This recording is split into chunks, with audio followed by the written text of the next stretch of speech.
kids? We back. 3 more hours of sports talk entertainment comes your way right now. The premier sports talk entertainers.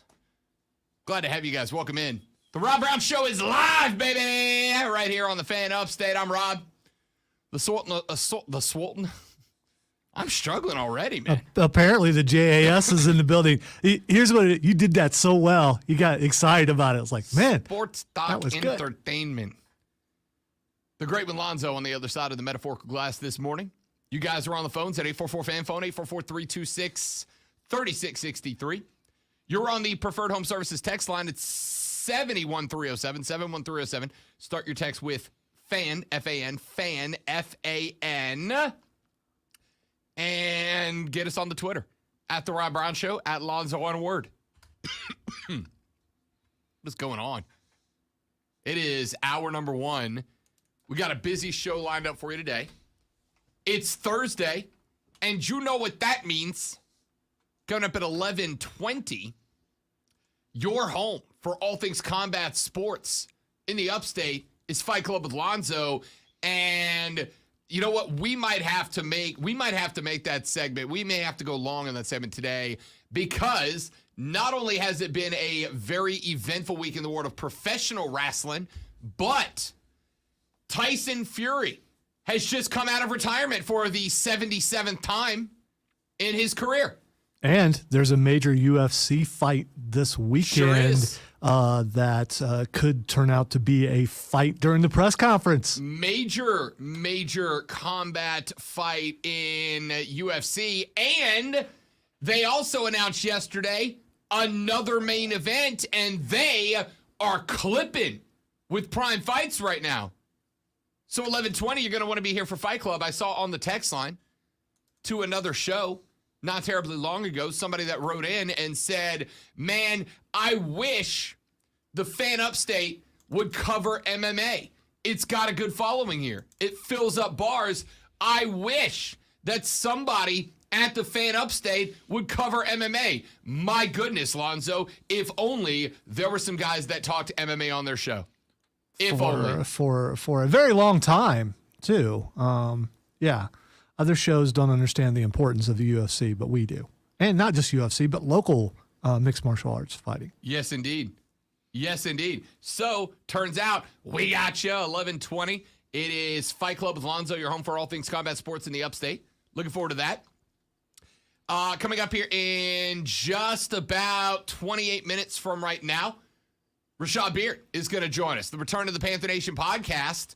We got Rashad coming up at just after 9:30 because NFL season's here. It is here. It's tonight. It's literally tonight, ladies and gentlemen. And I couldn't be more excited. Very excited about it. Not only is it tonight, but it could be a pretty good game. Super Bowl potential preview tonight. Yeah, I don't believe the whole Buffalo thing is nothing. You know what I mean? You know, I'm sure we're going to get it. It's hype, man. Come on. I don't know, dude. Oh, I'm so disappointed. If Josh Allen would have had the ball, like, shut up. The same scenario happened the next week, and Patrick Mahomes didn't get the ball, and he lost. But no one made a big deal about that. No, he got what was coming to. Shut up. Well, of course, nobody made a big deal about it. They were like, "Hey, revenge is a dish best served with a silver quarter." Or yeah, what you said. So I am not buying Buffalo. I am. The Buffaloes might as well beat Tennessee. Buffalo's got a good offensive line. Josh Allen is one of the top 3 players in Vegas for MVP bet. Was he that last year? Hell yeah, he was good last year. Wait. So they went to the Super Bowl last year? No, but again, that was kind of the point of the overtime discussion. So they didn't get the job done. You know what? If you get the job, if you are the hype, which apparently you are, if you are the hype, if you're as good as they say you are, you don't take it to overtime. You beat all the other teams. So to you, the only Super Bowl favorites are LA and Cincinnati because they were the only 2 teams in the Super Bowl last year. I don't get the favorite. I said Buffalo is a Super Bowl favorite. You said I'm not buying the hype because they didn't get the job won. The only winner last year were the Rams. Right. So there's no other Super Bowl favorites for you. I said for the Super Bowl favorite for this year, the Buffalo Bills are in that number. I have no problem with the Rams being back, but Buffalo, no way. No way. Why? Because first of all, how many times has Buffalo went to the Super Bowl and lost?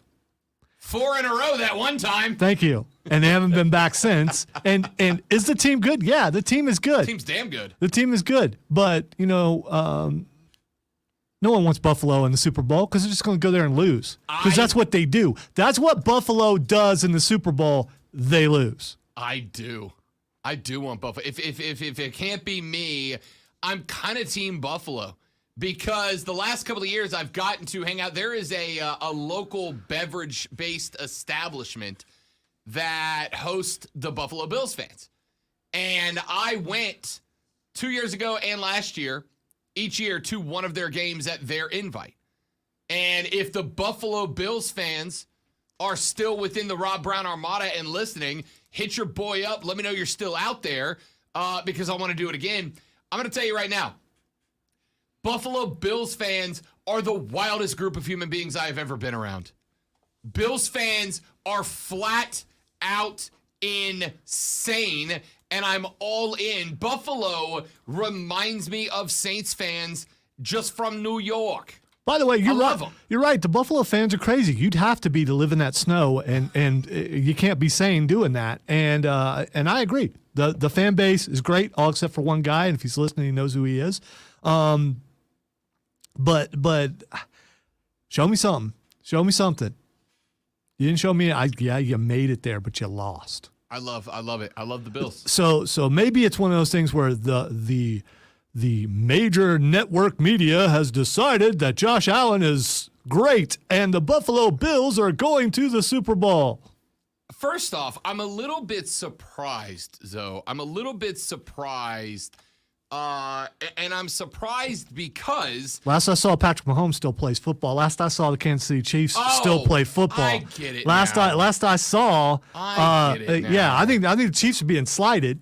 I get it. You're not. How many times have the Chiefs been in the AFC Championship the last 4 years? How many times? How many times? You're not upset that the Bills are a Super Bowl favorite.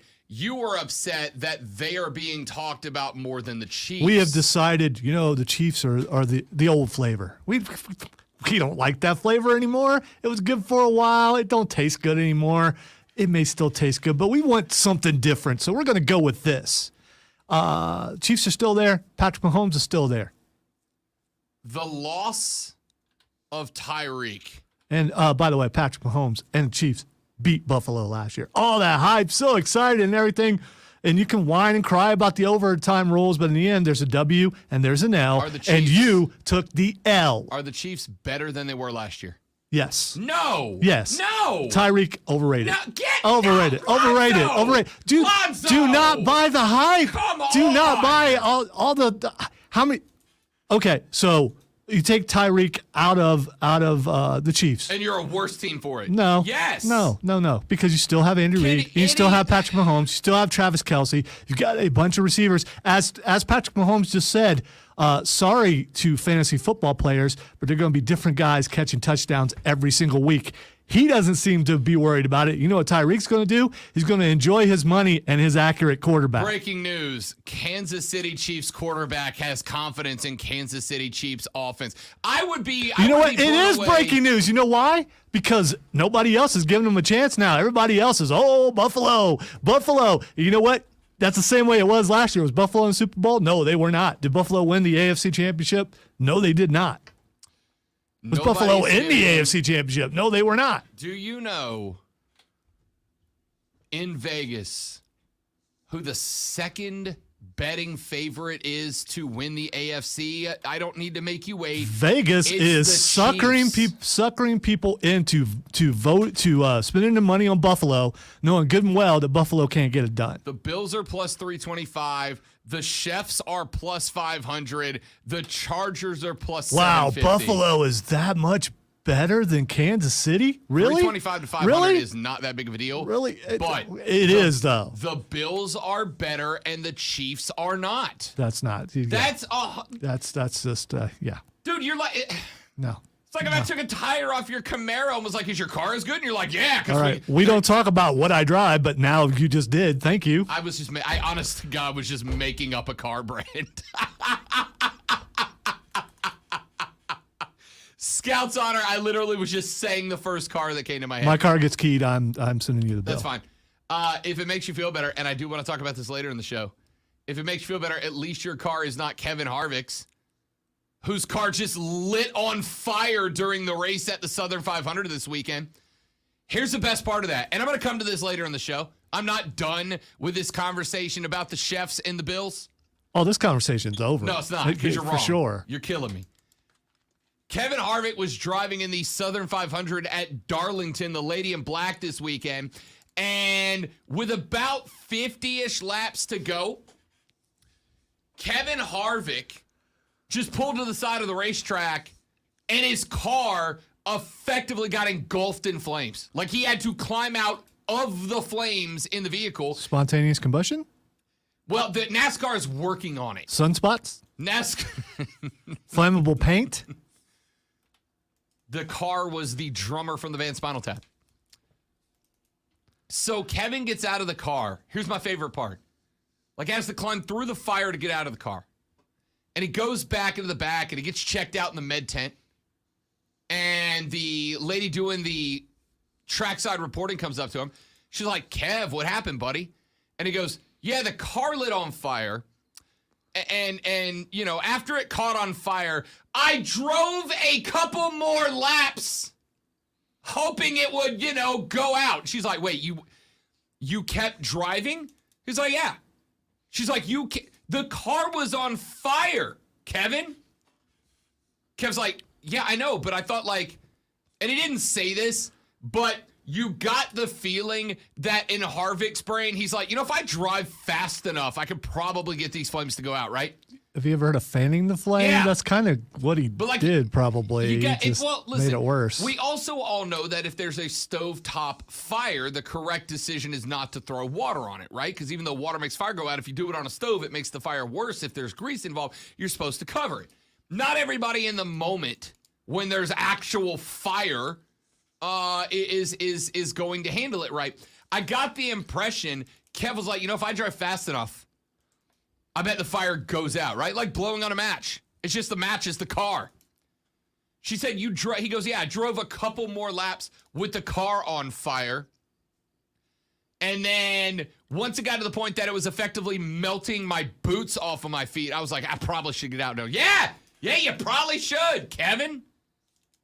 Fantastic His stuff. Feet were held to the fire. So anyway, Lonzo believes that without Tyreek, the Chiefs are somehow better. Without the fastest dude in the NFL running verts for him, somehow the Chiefs are better. Yeah, because you don't have to target that guy anymore. You don't have to. You got plenty of other people to throw the ball to. It's addition by subtraction.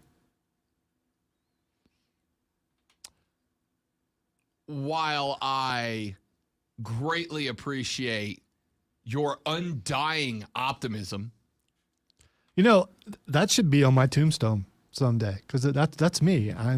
Well, then it wouldn't be true because I wouldn't be undying because I'd be dead. But still, while I was alive, undying optimism. That's me.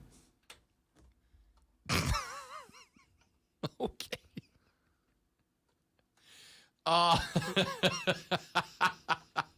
I mean, it was undying till I died. Now everything's dead. All right. So Lonzo hates that the Buffalo Bills are Vegas's favorite to win the AFC as of right now. I don't know hate. I think it's a work, and I think you're buying into the work, and I feel bad about that because I don't want that to happen to you. Vegas. I don't want you to believe that Kansas City's really dropped off like that. Vegas does not do works. Oh, sure they do. Vegas to get money. You. Why not? Why not? They know Kansas City's better. No, you can't work when you set a line, because as much as Vegas is really good about setting lines, there's also a lot of people out here that put a lot of research and money into coming up with the right bets. And if you set a line incorrectly, even if you are doing it as a work, you are going to lose money on that. If there is one impartial, unbiased group when it comes to picks and predictions, it's Vegas. And Vegas has got the Bills favored over the Chiefs. Just barely, but they do. There is no world in which you lose a guy like Tyreek and are better for it.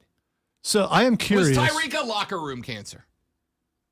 He did have some problems, yes. Was he a locker room cancer? I don't know. I'm not in that locker room. No, he was not. You're not in that locker room either, so you don't know. I mean, you can say nothing got out into the media. That doesn't mean it's not the case.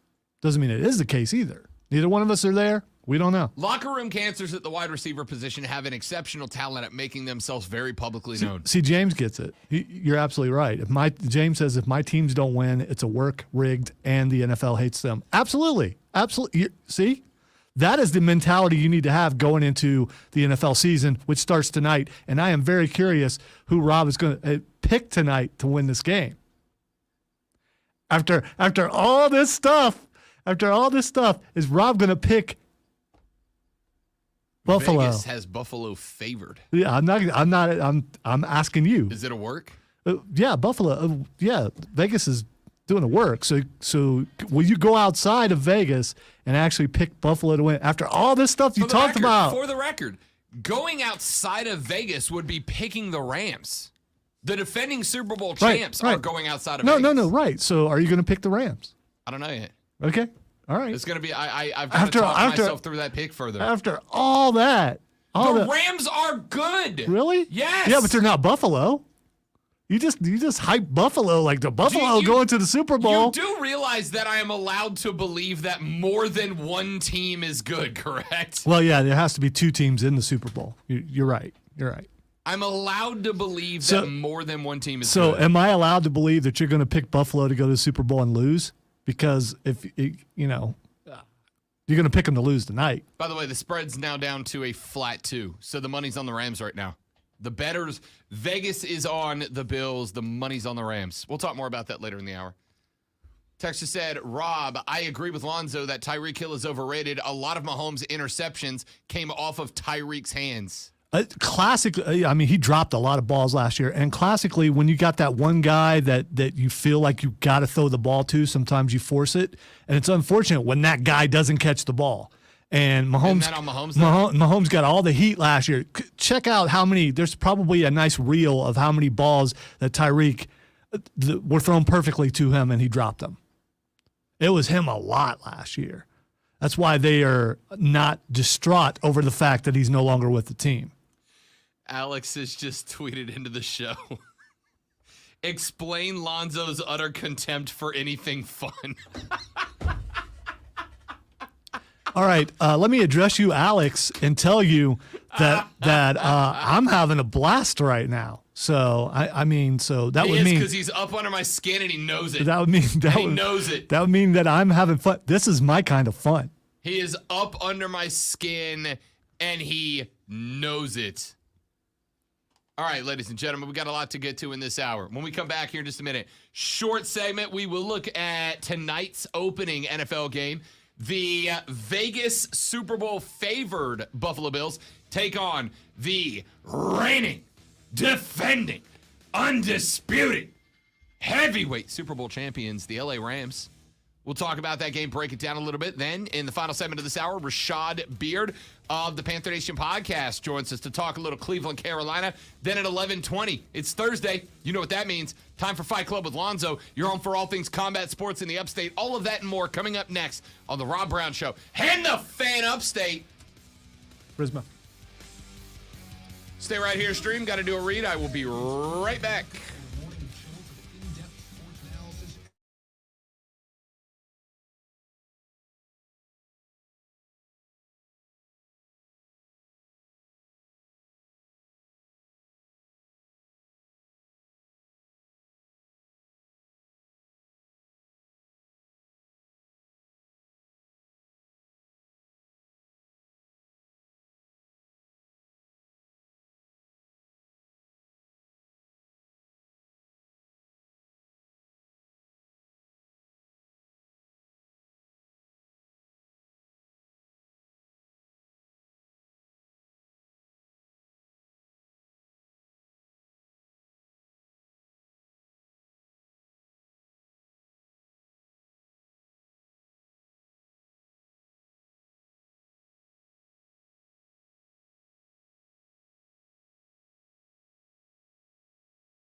don't even have to turn on your camera if you don't feel comfortable. And if your therapist isn't the right fit, you can switch anytime. Take some calm, deep breaths before the next round. What you got to do, breathe deeply. BetterHelp for online therapy. Go to BetterHelp.com/MeFirst and get 10% off your first month. That's BetterHelp.com/MeFirst. You know, sometimes when you know that you lost a bet, what's worse is waiting an entire day before you pay up said bet and knowing that something that doesn't happen hardly ever, the fact that there's orange laying in the office right now. Right next to this computer. Yeah, it's not good. So tomorrow I will be in misery. So today I'm going to make sure Rob is miserable for the entire day. Because there's a good shot that I just don't talk very much tomorrow. I think orange might impede my vocal cords.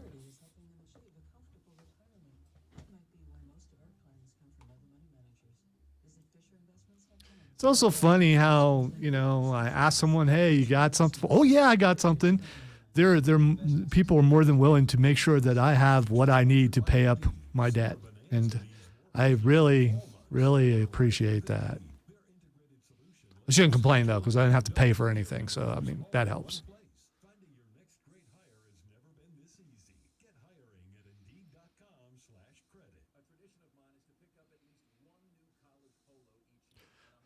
Yeah, that's the thing, James. You're going to see Tua try to hit Tyreek every time, and that's going to be a problem because the defense is going to know that Tua is going to try to hit Tyreek every time.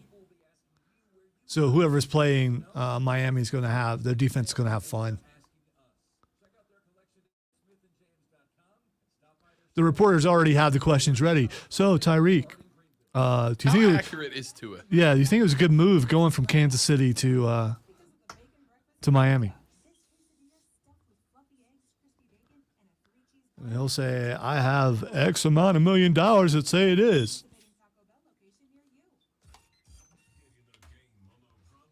Warehouse, the next break. Okay.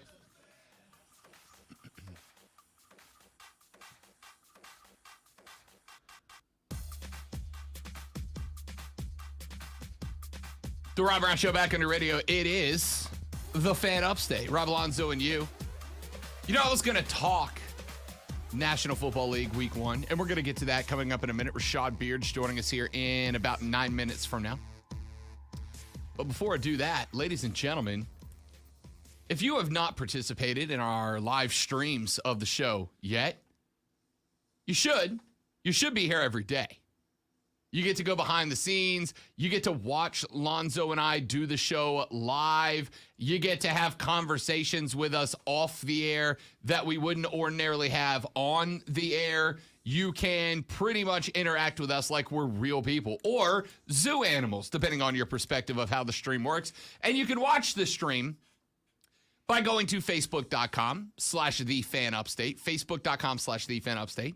You can watch the screen by going to YouTube, searching and subscribing to The Rob Brown Show. You can watch the stream by going to any of the Twitter addresses, The Rob Brown Show, @LonzoOnWord, or @TheFanUpstate. And if you don't watch the stream today, if you have never watched the stream and you would like to watch the stream for the very first time, tomorrow, I love you tomorrow. Orange is only a day away. Lonzo went 5-5 in this week's edition of the Boo Box Bets picking segment.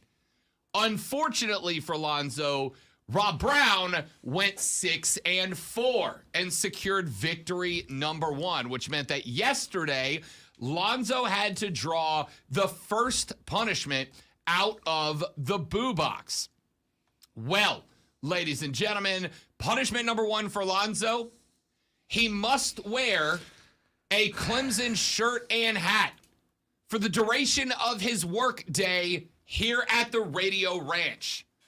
And our buddy, DJ Tim Holcomb, who you guys have heard fill in on this show in the past, Tim just happened to have an XL, very orange Clemson baseball jersey that he ever so kindly has volunteered to for Lonzo to use on the stream tomorrow. So tomorrow on the show, it will be very orange up in this B, as Lonzo will be rocking the Clemson apparel, not just on the stream.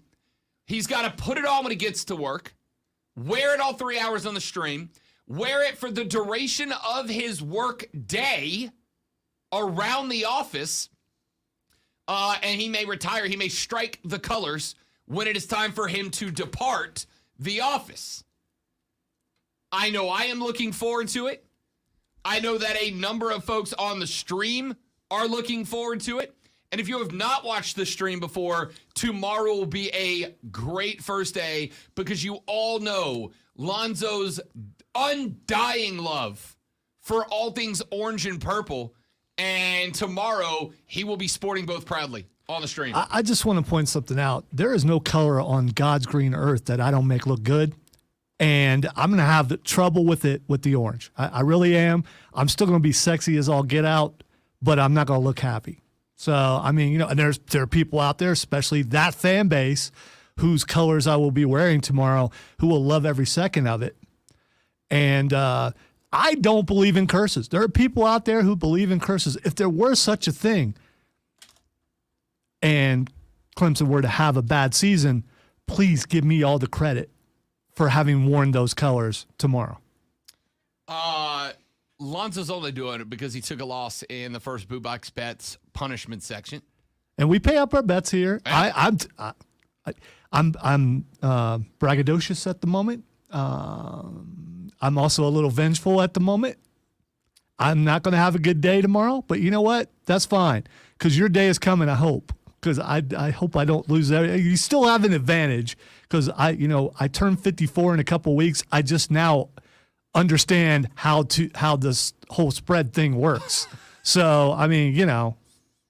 But now you understand how the spread thing works. I do. I do. And tomorrow I will be blaming Ryan Day the entire day, as I'm wearing orange. But at the same time, I remember the last time that Ryan Day faced the orange and what he and his team, the Ohio State Buckeyes, did to Clemson. So maybe I could take some joy in that. Is it worse that you lost the bet because your team didn't uphold their end of the bargain? They still won. They still won the game. I mean, they won but the game. Yeah. But does it make it worse that you and I were both, by the way, tuned in to The Ohio State University v. Notre Dame, not just because we had a compelling football game on our hands, which I think it was. It was a good game. But because both you and I knew that there was a bet punishment for whoever lost. We both won one going into that game. You correctly identified Indiana over Illinois. I correctly assumed that Georgia would cover up 17 against Oregon, which means we went into the Notre Dame-Ohio State game, and we picked separate on that. Loser of that pick had to eat a punishment. Did it take away from your enjoyment of an Ohio State win? And B, does it make the punishment that much worse that not only did your team not uphold the end of the bargain, Lonzo, but your team didn't uphold their end of the bargain, and you've got to wear Clemson colors because of it? In the end, my team won. Yes, that's really all that matters. You know, I'm going to suffer for a few hours tomorrow. Correct. But I also have in the back of my mind when Rob draws out of the box and it's the hot dog straw and Rob has to drink a drink through a hot dog, I will enjoy and relish every moment of that when that happens. And by the way, for the guy who asked yesterday, we don't know what the games that we are picking are until showtime.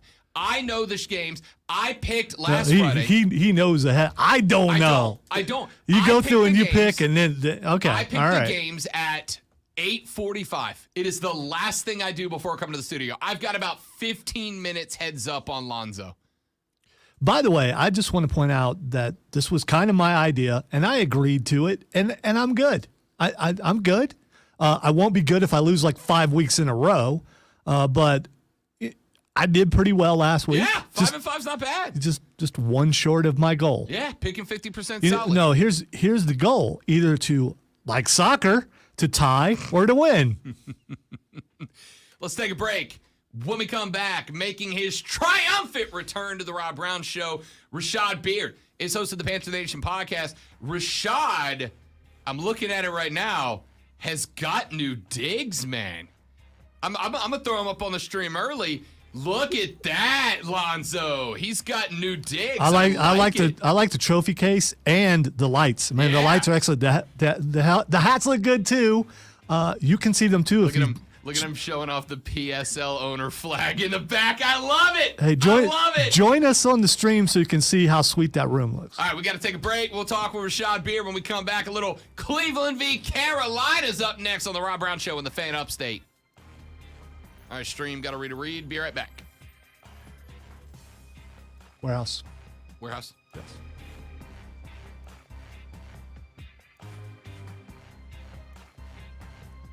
Ladies and gentlemen, you have a new college football game day tradition.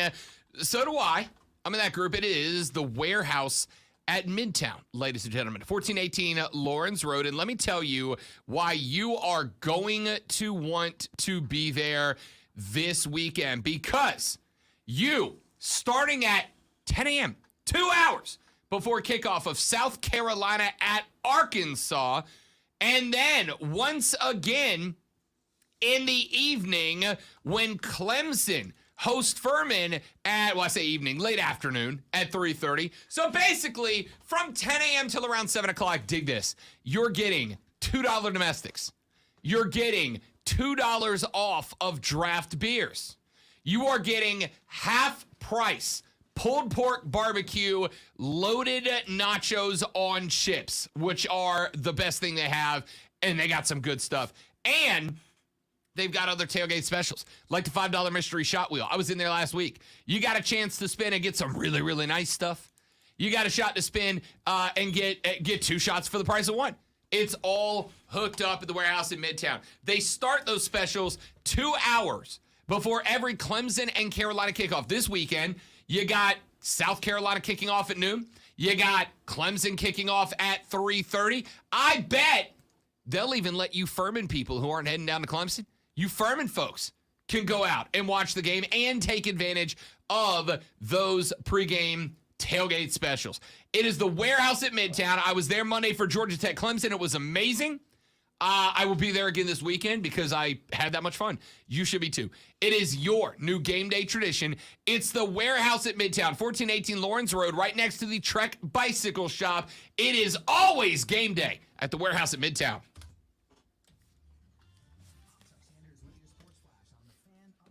My tag on my out tag for that is it's always game day at the Warehouse at Midtown. No, I saw something. Okay.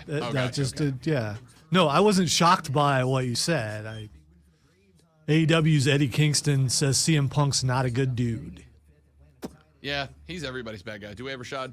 Yeah, he's in cute. Shad, what's up, big dog? What's up? What's up? How you doing, fella? Hanging in there, man. I like the new digs, bro. Yeah, it's been a long time coming. I moved to this area and then I never set it up. Now I got set up. The black hat, dude. How you like the black? You like the black hats? I like it. I got to see it in person. Yeah. I think I like it. All black's hard to screw up, man. All black's always a good look. Yeah, I think it looks good with our blue. The Cardinals all black was not. That was not their helmets look bad. Yeah, it didn't look so hot. That's why I said it's hard to screw up and not impossible to screw up. Yeah, you're right. You left some wiggle room in there. Yeah, I did. Hashtag lawyered. I watched your Browns Panthers stream last night, man. That dude's good. That dude's entertaining. Yeah, he's good. He's got like 33,000 subs. He's pretty solid. You open, you're like, we're gonna do everything in our power not to talk to Sean. I was like, yeah, because we had like a certain period of time we had to get everything done by, and I had to go on his show, so we flip-flopped. Then we had to re-record, so it was a mess. So it was a lot. So I tried to the life of a streamer, baby.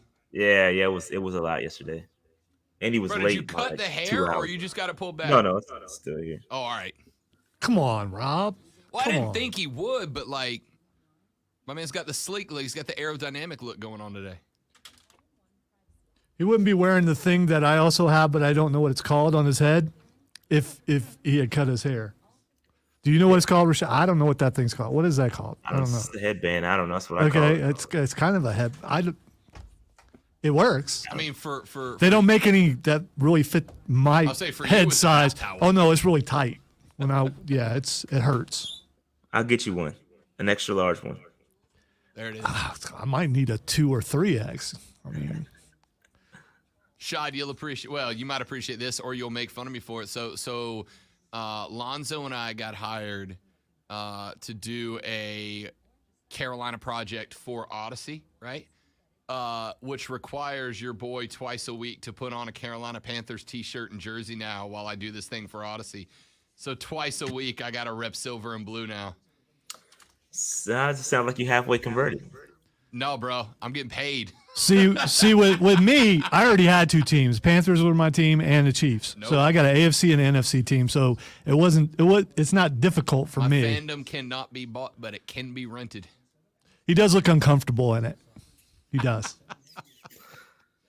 Here you go. I'll ask you the question we asked on the air, then, Rashad.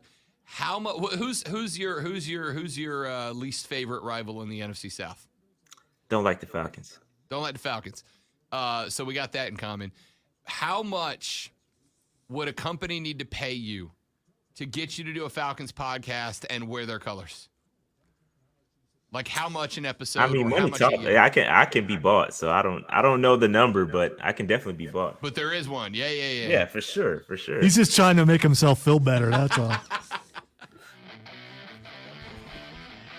The Rob Brown Show back on your radio. It is the Fan Upstate, Rob and Lonzo, and now making his triumphant return to the Rob Brown Show. He is one half of the Panther Nation podcast, available on YouTube. Search, subscribe, get locked in. It is a fantastic Panthers podcast. I have been listening to it weekly since I discovered this young man. I didn't discover him. He was out there already. I found him for the first time for me personally. Rashad was already big. Then I just happened to hit the right YouTube search one day. Rashad Beard's in the house. What's up, big dog?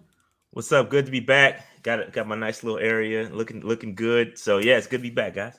Yeah, man. Yeah, and it's listen, we kind of took a break mainly because I am disorganized and dumb, and I just got caught up in stuff over the last 2 weeks. But it was the end of preseason. Outside of finalizing the roster, it was pretty standard stuff.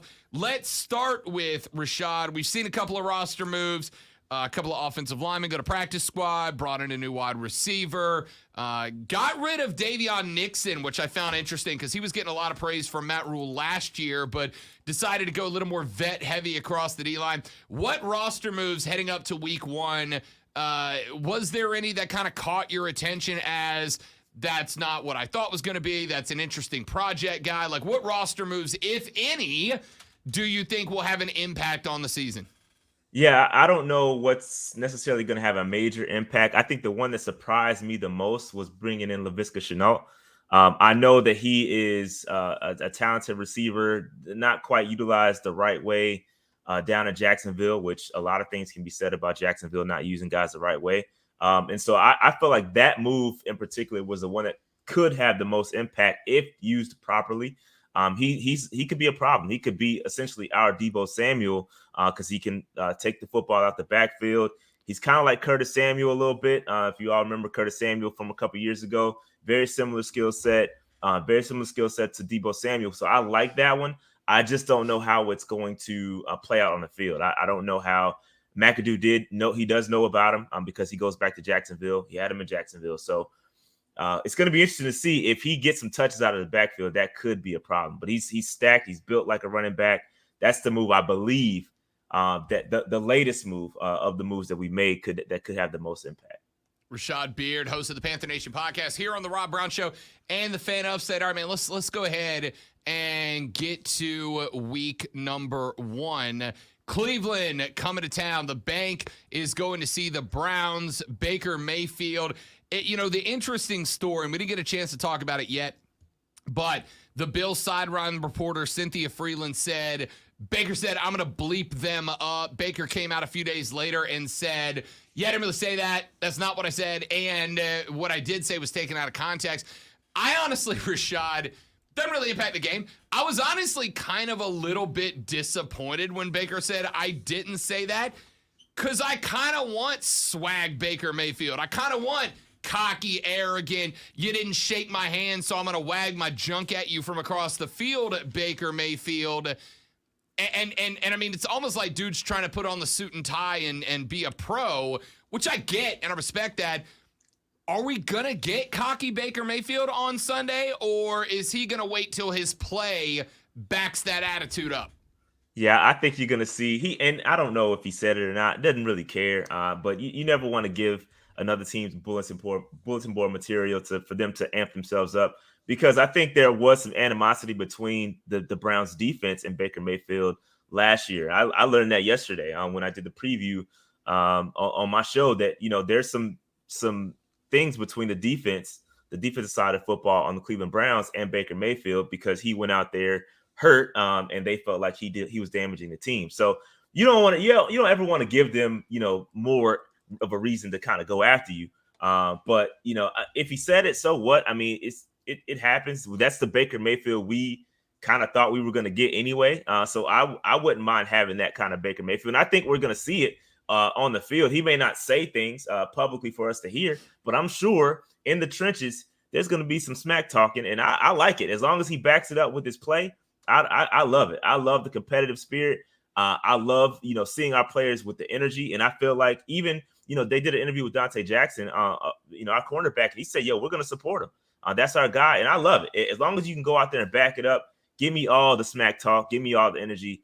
So I want to see it for sure. Rashad Beard here on the Rob Brown Show and the Fan Upstate. Biggest challenge for Baker, obviously, going to be Myles Garrett and the defensive line for the Browns. The offensive line for Carolina, I've said a number of times, Rashad, is improved from last year, but I would still say it is a mid-tier offensive line across the NFL. Are they ready for Myles and the Cleveland Browns? Yeah, that's my biggest fear. My biggest fear is he's going to take his lumps, right? He's a rookie. He had a rough second preseason game. He backed it up with his a good third preseason game. But he's going to have a challenge on his hands, and we cannot crucify the kid if he has a rough day. It's Myles Garrett. He's going to take his lumps. And so we have to be prepared for that. I'm sure they're going to try to help him out as much as they can, chip Myles Garrett and all that. They're going to do what they have to do, but he's going to have to man up, essentially. He's going to have to go out there and fight. And I love it. It's no better way to prove yourself worthy than to go out there and go against one of the top edge rushers in the league. So it's going to be tough. It's going to be a tough matchup going against that defense. Again, I think if we can run the football, that will help out tremendously. Running away from him, I don't think Clowney's the best run defender. So if we can run at Clowney run at the interior, that's their weak spot, I think we'll be fine. We cannot abandon the run. We can't have Baker Mayfield dropping back seven-step drop backs and trying to find guys and taking forever. Like, that's not the game plan. Let's get rid of the football quick. Let's run the football and take the shots where they may. But we can't go out there and set Baker Mayfield up for failure. So let's talk about the guys that are going to help Baker out in that situation, and that's wide receivers. DJ Moore is consistent. We know Robbie's been up and down.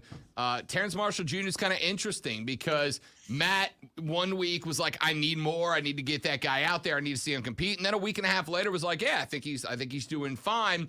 But you've also made some more additions to the wide receiver room. Are these guys going to be able to break out and give Baker Mayfield options, knowing that he will be able to deliver the ball better than Sam Darnold did last year? Fingers crossed. Yeah, I think it all comes down to coordination, right? McAdoo has to draw up a great game plan. We have to, again, get rid of the football quick. DJ Moore is great with the ball in his hands. Give it to him in open space and let him go to work. Again, you got to take your shots at Robbie Anderson at some point. You have to keep the defense honest. You're going to have to throw the ball deep at some point. just to keep them honest. But going back to Terrace Marshall is interesting because if you look at the depth chart, he is essentially 6th on the depth chart behind Higgins and Chenault. So that kind of caught me off guard. Shi Smith, who's a South Carolina product, has moved up the depth chart. So it's going to be interesting to see him. I think Shi Smith is going to be great on third downs. We saw that in the preseason. Getting the football to him on those slant routes on third down, I think could be awesome. So I'm excited for it. But yeah, we have the weapons. It's all in the coordination. How are you going to use Chenault? Get him the football and open space as well. He's like a running back with the football in his hand. So I don't know what to expect because I have not seen this version of a Bob McAdoo offense Ben McAdoo offense with this personnel. So it's going to be interesting to see. Talk to me real quick about Shi, because Lonzo and I had a conversation about a week and a half, 2 weeks ago, where both of us projected that Shi Smith could end up being a fantasy football owner's dream, right? Like a dude that's going to get 60, 70 yards, the occasional touch, just because he's not the focus and he's got the talent. And then he went off in a preseason game with a really, really big opening to the game. Obviously, Gamecocks fans interested in seeing what this guy does in another team named Carolina. What do you think Shi's ceiling is for this year? It's tough. I think it's hard to predict with Shi because he's also going to have that. He could have some special teams value as well, depending what happens with Andre Roberts. I know Roberts is like the all-pro punt returner, but we could see him, maybe return a punt or two. But I think it really depends on Higgins, right? Higgins is Baker Mayfield's guy from Cleveland, right? So he's wide receiver 3 right now. So I think he's got some competition to kind of get ahead of him. So it's hard to predict, but I think he could be maybe a 400 to 500 yard receiver if given the opportunity. The biggest thing for him is getting on the field. And I think seeing him pass up Terrace Marshall is huge because Terrace Marshall is a good player. But I think, again, 400 to 500 yards is probably about a ceiling. Again, I think the bulk is going to go to DJ Moore and Robbie, and then the rest may fall where they may. But it's tough to predict with Shi. Rashad Beard, host of the Panther Nation podcast, joining us here on the show. Defensively, obviously, Jacoby Brissett. I mean, this is a fantastic opportunity for Carolina to come out against a, mid to low grade quality NFL quarterback, a guy that's got some but not a lot of starts and experience, and just kind of get after it. Pin the ears back a little bit, go get him, especially when I think the front four is going to be critical to the Panthers having success this year. Do you want to see a defense that is uber aggressive here to kind of get themselves ready for Jameis, for Brady, for the rest of the guys you're going to see on the back end of the schedule? Yeah, it's going to be tough. The biggest key against Cleveland, because Jacoby won't have to do much if his run game is going. If they can get Chubb and Hunt going, it's going to be a problem. So we have to really focus on stopping the run. Their wide receivers don't scare me much, especially with J.C. Horn and those guys in the back end. They got Cooper. That's really it. Their receivers don't scare me at all. We have to stop the run. So my biggest concern is, limiting the run game. If we can keep them under 100, 110 yards total, I think we'll be in good shape.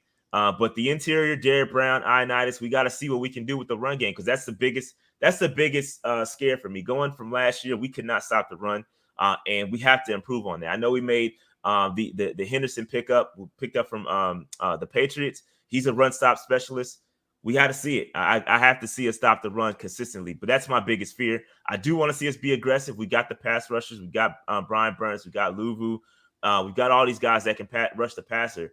But again, I think it starts with stopping the run. That's the key. If you can stop the run, put the ball in Jacoby Brissett's hands, make him throw the football, and make him make decisions, make him win the game. If you can do that, I think we got a good chance.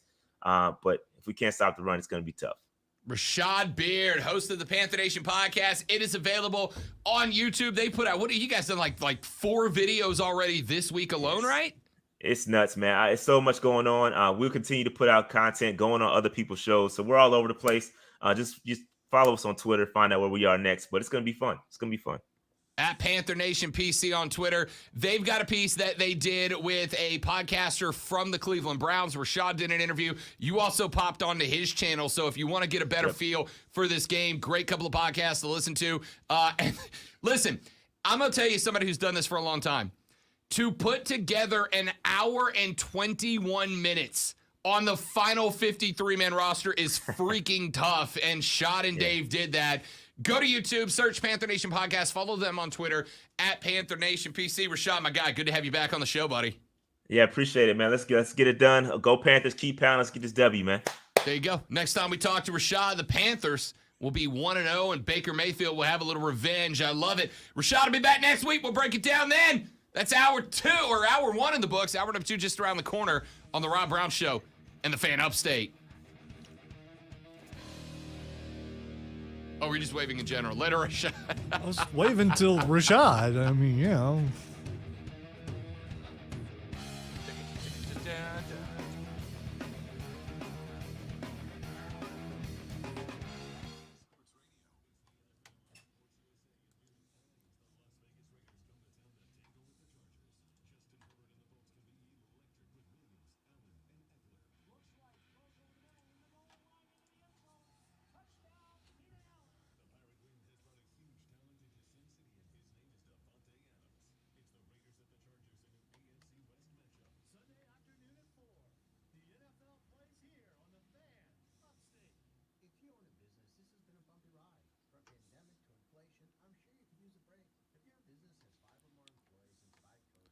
Oh, come on. Where's the thing?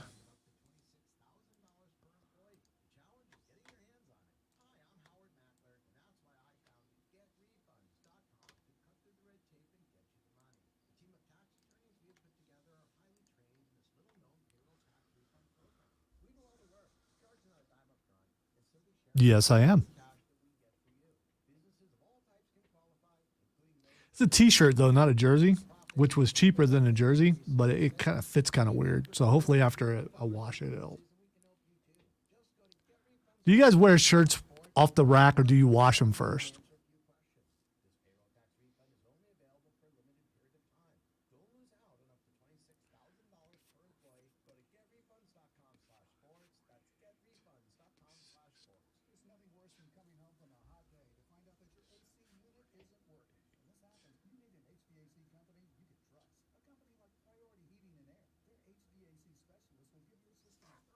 Yeah, it does. Up close, it looks like one too, but it's a t-shirt.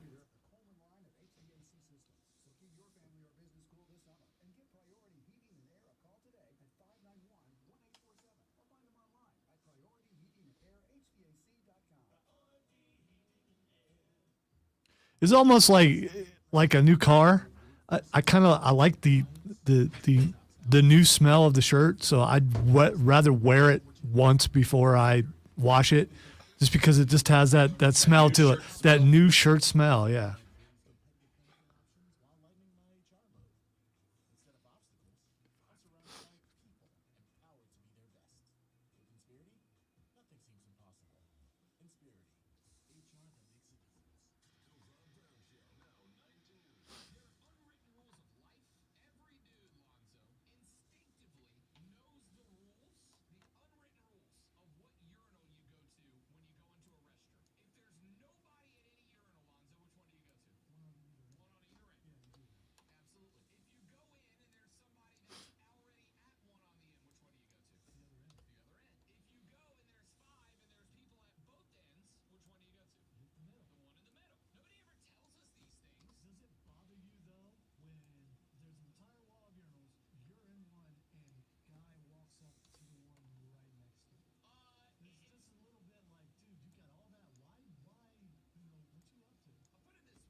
As a matter of fact, James, it does get replaced with Game, because that just happens to be what we use is Game.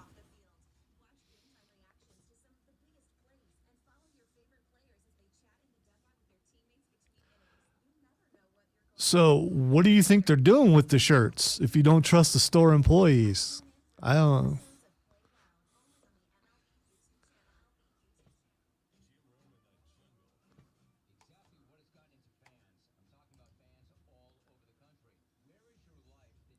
It's also why you don't grab from the front of the rack. You You get from the middle.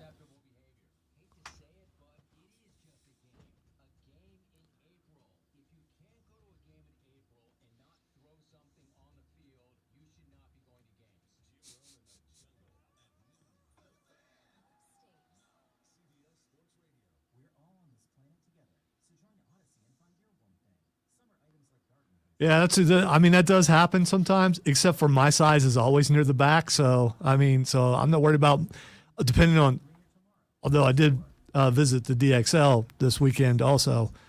So my size usually is in front at the DXL. But for the most part, if you're a bigger guy getting bigger sizes, they're usually near the back or at the bottom of the pile, and you got to dig for them.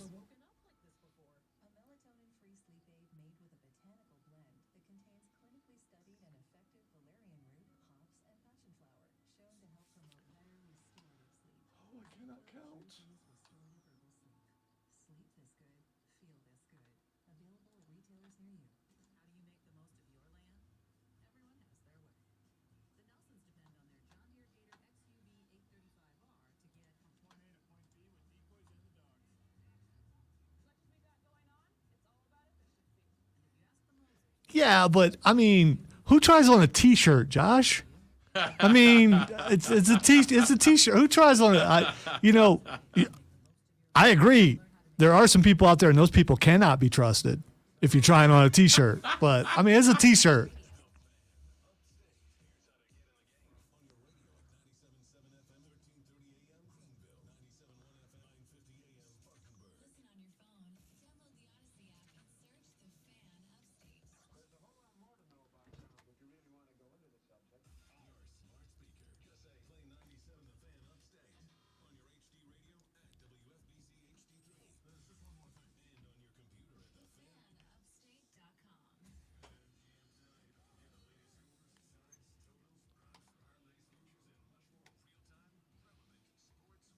Did you see about Dabo?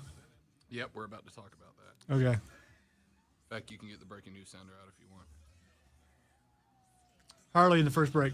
Harley in the first break.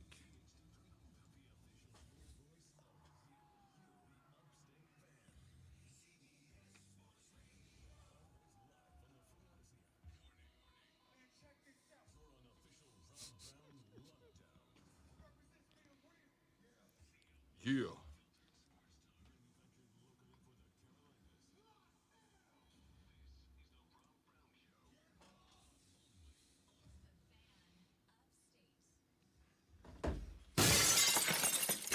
We got breaking news brought to you by our friends at BetQL.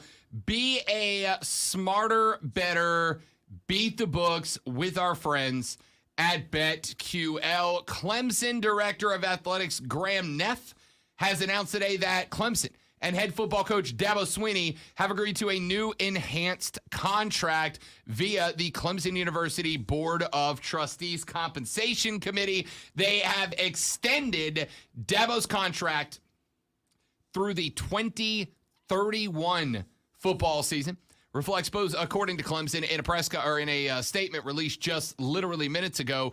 The contract reflects both Swinney's status as one of the nation's elite coaches and Clemson's continued commitment to its storied football program. Swinney, who has led Clemson to 2 of its 3 national titles in school history, is one of only 2 active head coaches with multiple FBS national championships. Swinney said in a statement, quote, "I am appreciative of the support from the Board of Trustees to President Clements to ensure we can continue to build on a firm foundation as Clemson football and Coach Swinney's leadership are a key driver for our university." That was a quote from Neff. He went on to say that Coach Swinney and his family's impact on our community and department cannot be understated, and his success and stability nationally is truly uncommon. It is critical that Clemson continue to invest in our football program and ensure our head coach is at Clemson for a long, long time. The best is yet to come. Dabo is a 2-time national champion. He has won 7 ACC championships, 3 Paul Bear Bryant Coach of the Year awards. He reached 150 career wins in 186 games back in 2021. Swinney became the 6th fastest coach in FBS history and the 4th fastest in the modern era to reach 150 wins. Urban did it 5 faster. Gil Doby did it 5 faster. Barry Switzer did it 5 faster. Fielding Yost did it 2 faster. And Joe Paterno did it 2 faster, including Sweeney. Only 16 coaches in FBS history have accomplished the feat within 200 games, and 14 of those 16 have thus far been inducted into the College Football Hall of Fame. The lone exceptions are Sweeney and Meyer, both of whom are not yet eligible. This is the 15th season, 14th full for Dabo Sweeney.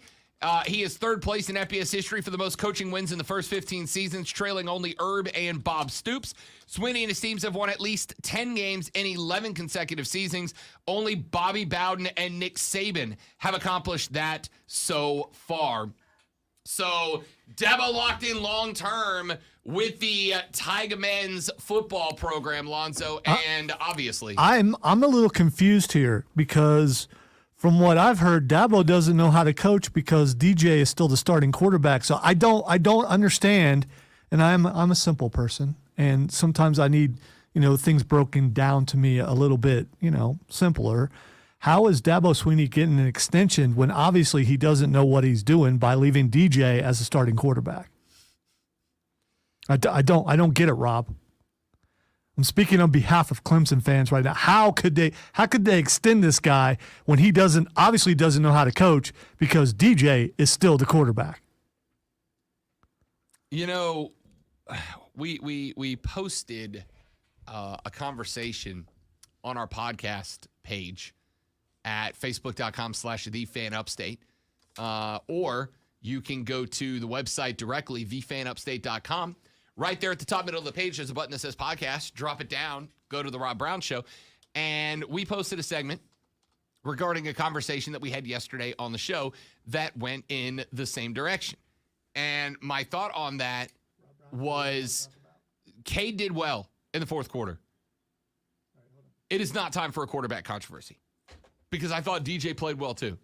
Took a little while to get rolling, but it was week number 1. Every college football coach I have ever talked to will tell you that the biggest improvement a football team is going to see over the course of a season is not from spring camp to fall camp. It is not from fall camp to week 1. It is week 1 to week 2. This week is the best week of improvement you are going to see out of a college football team. So I give DJ credit, and I think DJ is going to be fine, right? But Clemson fans are going, you got to bring this guy in. And my question was yesterday, does that not inherently express that you don't trust Dabo Sweeney, right? If you are calling for Cade Klubnik right now, doesn't it mean by definition, that you are saying Dabo Sweeney's making the right call or the wrong call, right? If you are calling for Cade to replace DJ, by definition, you are saying that Dabo Sweeney is in the wrong here, which is interesting. With that being said, hell yeah, you extend Dabo, right? Hell yeah, you extend Dabo. Obviously, I'm being sarcastic. Yeah. I mean, this has been the guy he's won a couple national championships. I mean, you have to extend him, and he's not going anywhere, despite what some other hosts on this very station may continue to say. Why would he go anywhere? It makes no sense for him to go anywhere at all, and this just proves why he's going to stay. And there are those fans out there who are questioning him. And you're right. When you say, why isn't this guy starting? You're saying the coach doesn't know what he's doing. Well, obviously the powers that be believe that he knows what he's doing by giving him the extra money. It's not a surprise. It's not a shock to anyone. But good for Dabo. Yeah, I first off, yeah, if you're calling for Cade, you are de facto saying Dabo's making the wrong call here at the most important position on the football field. Or as Clemson fans would say, Dabo, bless your heart. Bless your heart. That being said, you got to pay the dude, right? Dabo brought unprecedented success to Clemson. Clemson is not done. They're out of a playoff spot as of right now, according to the AP poll. But they're undefeated. They're 1-0. They're right there in the hunt. They started as number 4. They're not going to drop behind 6 or 7, I don't think, as long as they keep winning. Should have no problem beating the brakes off Clemson this weekend. Sorry, Paladins fans. You're outgunned, right? here's what I will say. There are folks down in Tuscaloosa, Alabama, that are firmly convinced that the University of Alabama has basically told Nick Saban, guy, you're here as long as you want to be here. This is your campus until you don't want to run it anymore, and then we're just going to make you governor of the state. And that's not a joke. Yeah, that absolutely could happen, depending on, when he would retire and everything. I don't think it does. Nick Saban could be 85, walk away from football, and the folks of Alabama would likely vote him into office, right? That's how much they love that guy. Alabama fans are convinced that Dabo Swinney shows up at Bama next, right? That when Nick walks, Alabama is so dynastic right now. So dynastic right now that they can just have whoever the hell they want, right? I have heard Alabama fans tell me that Jimbo would leave A&M to go to Bama. That one I actually believe, just because Jimbo's a money hog, right? I mean, he screwed FSU to go to Texas A&M. Anyway, there are Bama fans, and I'm by extension, I'm only telling you that because it leads me to believe that there are definitely Bama staffers as well. But there are Bama fans, and I expect Bama staffers that absolutely believe that when Saban hangs up the big old straw hat and visor and clipboard and whistle and steps away from the field, that it's ring, ring, hello? Hey, Coach Swinney, it's Alabama. How much? X million. All right, checks in the mail. See you next week. Right? And this is an express level of appreciation for Dabo and what he's done at Clemson so far. Because Alabama's going to call, right? They're going to call Dabo first. Dabo's the first, unless between now and Saban hanging it up, unless Clemson just completely reverts to obscurity, right? Unless they just completely go into the crapper and disappear from national stability, Alabama's calling Dabo first. And look, I don't know if Dabo Swinney, I don't know Dabo Swinney personally. I've met Dabo a handful of times since I've been here. He's never been anything but kind and nice to me and the folks around me every time I've met him. I've told you guys in the past that outside of the Palmetto State, people think Dabo's kind of hokey, right? He's kind of a fake. He's kind of a fraud. All I can tell you is, from around here, it doesn't matter. It doesn't matter what people in Iowa or California or Alabama or Florida think about Dabo. What matters is what do Clemson fans think about Dabo?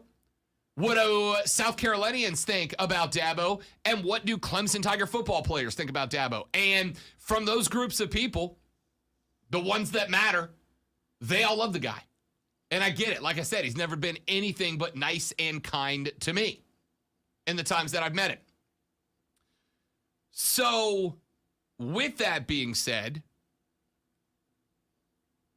this is a move that Clemson has taken preemptively to make sure that when Nick Saban hangs it up, and I don't know what that is, and quite frankly, I'm kind of tired of hearing people speculate about it, right? You know, I do a spot on WNSP Radio. We had Dave Schultz on Tuesday. And I do spots on Dave's show as well, down in Mobile. And whenever I'm going to go on Dave's show, I tune in for it, right? I listen to it for a couple of hours, like an hour before I go on, because I want to know what the conversations are and what folks down there are thinking before I go on the radio and blab my trapper. And it's like, it's just a constant barrage of callers going, you know, I think Nick wins one more this year, and he calls it a career. And the next guy calls in, I think Nick Saban's going to be here until he's on 112. Roll Tide! It's just constant. I don't know when Nick Saban's going to hang it up. Right? Does he do like Bobby and there's a point one day where everybody realizes the game has passed him by, right? Bobby Bowden didn't retire because he was done with football. He retired because football was done with him. The game passed him by. The game got, and I'm not talking about just on the field. I'm talking about every aspect of being a head coach. In every aspect of being a head coach, the game passed Bobby Bowden by, right? And Florida State fans recognize that. However, do you know how old Bobby Bowden was when the game passed him by and he had to call it a career? 80. How old's Nick Saban right now? 70. And do you think, and I'm not saying it can't happen, Lonzo, I don't know how closely during the end of Bobby Bowden's retirement in 2009, I don't know how much attention you paid to FSU football. Do you remember the very gradual decline of Florida State under Bobby Bowden? Yeah, I do. Yeah. They win a title in 99, and then it just seemed to be that they got a half game worse every year under Bobby Bowden. Because the game at that point, in those 10 years between the last FSU title under Bowden and his retirement in 09, basically just kind of started to pass him by. It just kind of started to get away from him a little bit. But he was 80, right? If Nick Saban's on the same schedule as Bobby Bowden, he wins a title this year, and then there's a gradual decline at Alabama for the next 10 years. Anybody want to take me up on a bet that says that does not happen? No. Bobby was very cognizant at 70. He just didn't have the game down, right? It was a new age, a new era. Now, there are some similarities, right? The game over the past year and a half, 2 years, and again, when I say game, I'm not talking between the sticks. I'm talking about every aspect of being a head coach. The game has foundationally and fundamentally changed over the past 2 years. Nick Saban has had a lot of complaints about it. You know what the difference between what Nick Saban does at Bama and Bobby Bowden did at FSU was?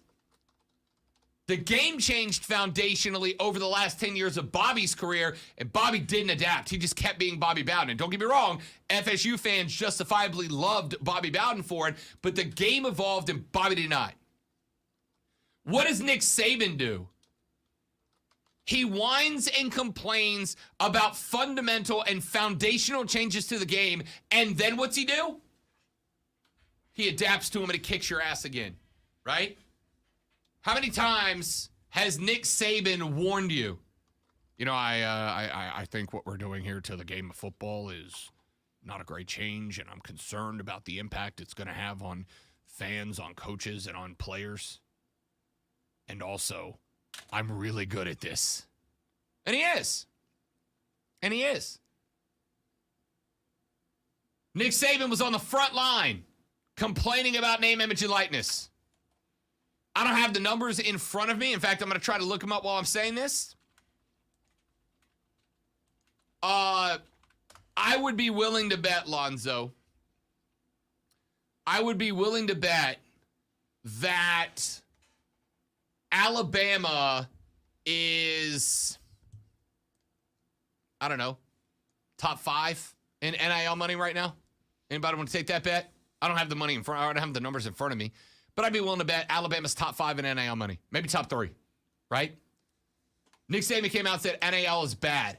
It's bad for coaches. It's bad for players. It's bad for fans. It's bad for college football. And then he put together a team that I would be willing to bet money has top 5 NIL money in all of college football. You know why? Because Saban goes, I don't have to like the changes, but I do have to adapt to them. And he does it really well. Blah, blah, blah. The point of all of that is Nick Saban walks when the hell Nick Saban wants to walk. He's not going to get run out of town, right? Florida State effectively ran Bobby out of the office. They got tired of the gradual decline. They got tired of not being nationally prominent, and they knew Jimbo Fisher wasn't going to wait in the wings forever. So FSU was like, here's the deal, coach. We're going to make you a brand ambassador. You're going to keep an office in the building. You're going to come to games, yada, yada, yada. The only thing you're not going to do is be the head football coach anymore. And Jimbo is. And they made the switch. Bama's not doing that to Nick Saban. A, he's, with all due respect to Bobby Bowden, accomplished more at Alabama than Bobby Bowden ever did at Florida State. And B, is nowhere near the game passing him by. Every time the game changes, Nick Saban kills it. So Nick Saban's not going anywhere. You can say the same thing about Dabo Swinney. He's accomplished more at Clemson than anyone ever has at Clemson. Absolutely. Why would he leave? And I was curious about how old he is. He's only 52. Yeah. So why would he go anywhere? He just got paid again. From what I understand, he has a nice house. He's established in the community. Everyone loves him except for when he picks quarterbacks, and he has no reason to go anywhere. I think if Alabama called right now, he wouldn't go. I mean, why go? He is creating his own legacy. Why follow someone else's? That just makes no sense, because you're not going to better Saban with the time that you have left at your age. Stay where you are. Create a legacy that cannot be matched where you are, and I think that's what Dabo is trying to do. So here's the arguments that I've made both directions, yeah? No, I don't think Dabo goes anywhere, and I think you hit the spot on reason why. Because dude is forging his own college football legacy at Clemson, right? And he built this thing. I mean, Clemson had a football program already, but Dabo turned it into the juggernaut it is today. Do Clemson fans argue with that? I doubt it. If you go to Alabama, who are you? You're the guy after Nick. And the only way to become the guy alongside Nick is to replicate what Nick has done. That's going to be really hard. Like, really tough to do, right? Why go to Alabama, though? Easier. It's an easier job. You're getting more money from the SEC. They're going to pay you more. The facilities aren't like cuts above Clemson's, but they're really nice, right? It's an easier job to do, with the exception of the pressure to be Nick Saban, right? But I don't see him going anywhere either. And this is a really, really nice confirmation from Clemson that they want him locked in. They don't want him to go build on Saban's reputation. They want him to stay at Clemson and keep building Dabo's reputation. Let me get Kev in here before we run to the break. Kevin, welcome in, big dog. What's happening, man? How you doing, fella?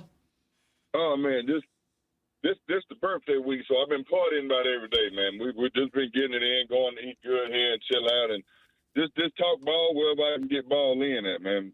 But you know, Clemson is what, 200 miles down the road from USC, something like that, somewhere around in that range.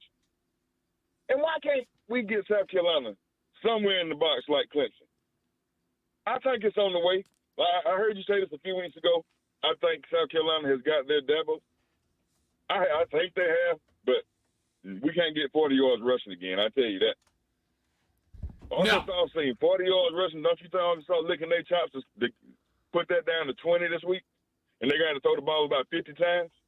So if that work for them and get them off, I hope so. But if not, we're gonna be in the same predicament again with these Gamecocks, man. I'm gonna tell you this: if you and Lonzo asked me yesterday, you know, what South Carolina needs to do for me to be impressed, for me to go, okay, that was a good run, and the answer is run. You got to be able to run the ball. The offensive line's got to block better. You got to block better off the edges. The wide receivers were atrocious blocking off the edge last week. We spent all this time talking about the offensive line. The edge blocking was really bad too. They've got to improve that. And unless they do, like I said yesterday, I could see this team genuinely fighting to accomplish a bowl-eligible season. If you block and run the same way against Arkansas that you did against Georgia State, listen, we haven't made our pick yet. Arkansas is a 9.5-point favorite, and I'm leaning that direction right now. I'm kind of going with you on that one, man. They're going to have to get something going, man. Somebody's going to have to step up, or it's going to be the peanut butter and jelly bowl in Charlotte again against my Tar Heels, because we both looking down 6 wins again if we don't get our life together. I mean, sir, it was Duke's mayonnaise, sir. Yeah, I know what it was. I just figured I'd throw me a new one in there this year. Kevin, appreciate you, big dog. Thanks for checking in, fella. Man. We'll talk to you soon. Yeah, we'll talk more about that game coming up. I suspect South Carolina plus 9.5 will be in the Boo Box Bets punishment picks tomorrow on the show. You know what else is happening from Boo Box Bets punishment picks tomorrow on the show? Lonzo will be rocking orange, and a lot of it, ladies and gentlemen. A lot of it. After going 5-5, 1 game shy of what he needed to go. Is it going to change your strategy on tomorrow's picks, Lonzo? Like, are you gonna? Yes, it is. I like it. Let's take a break. Back after this. We are 1 hour away from Fight Club with Lonzo. Your home for all things combat sports in the upstate. But first, a word from our sponsors here on the Rob Brown Show with the Fan Upstate.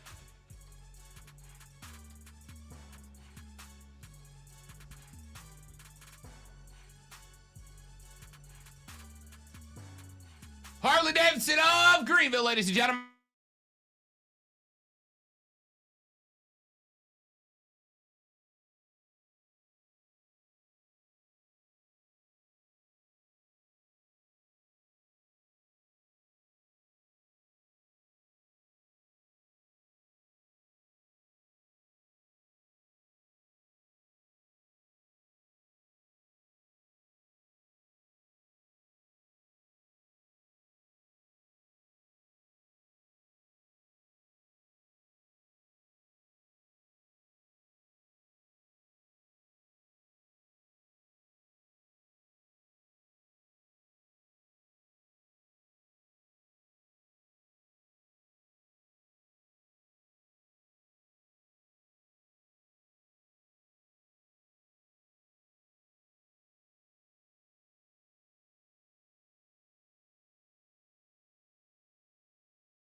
I brought us back on stream. Excellent day. K-Pasa stream.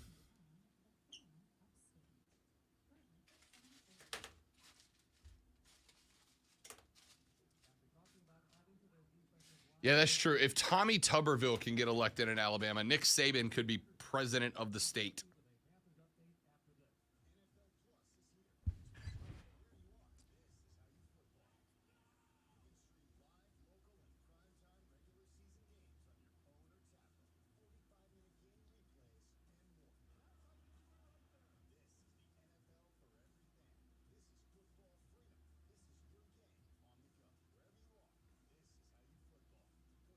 This is how you football. How do I football?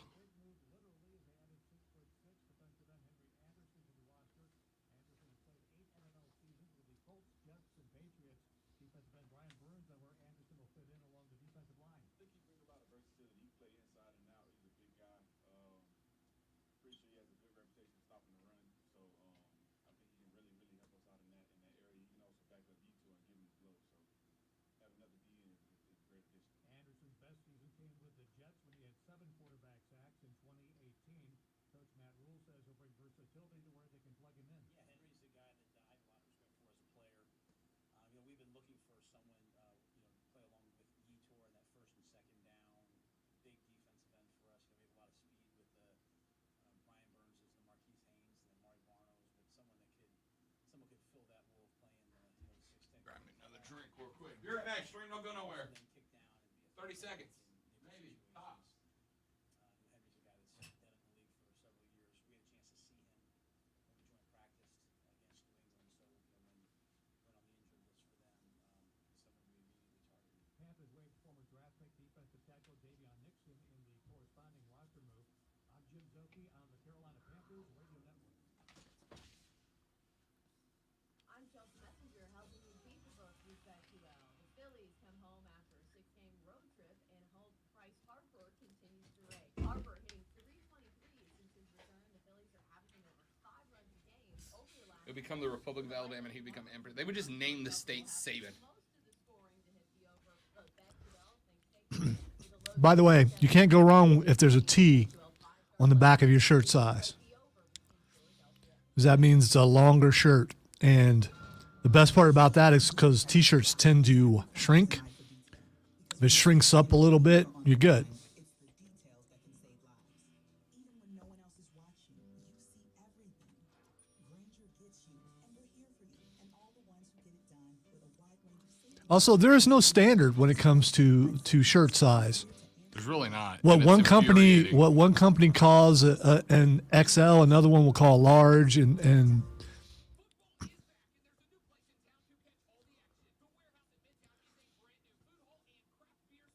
like I got a 2XL from DXL that comes halfway down, almost to my knees. You put that next to a 2X that you would get like at Walmart, and there's like, I don't know, a foot more material on the bottom of the thing.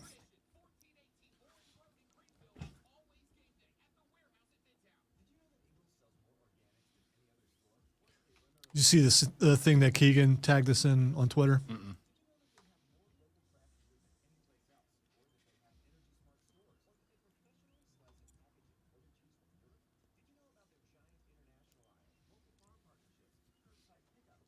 Okay. All right. What are we putting together? Pick a quarterback. Work. I already made my picks.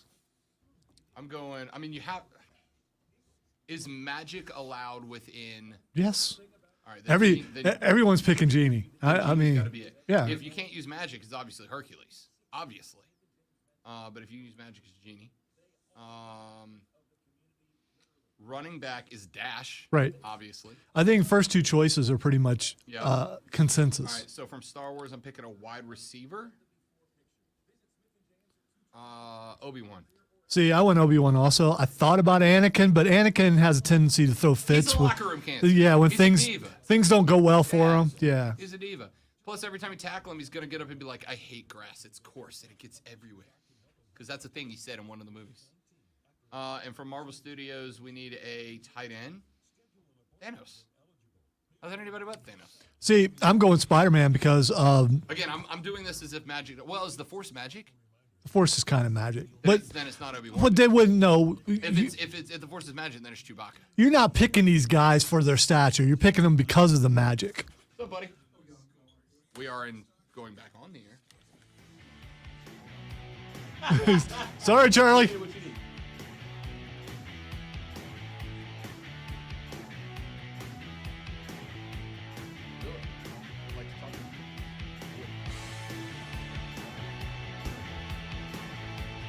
Here we go. The Rob Brown Show back on the radio. It's the Fan Upstate. It is 10:31. Hey, man, stop taking jobs. Stop it. Just stop it. No. You're misreading that. Okay. I do not want to be a Division II college referee. It's you. Why would I not think, yeah, I could do. Charlotte James just popped his head in the All you door. do is take jobs. I mean, it's commendable, but, you know. You sound like Courtney. Right? There's only so many days in the week.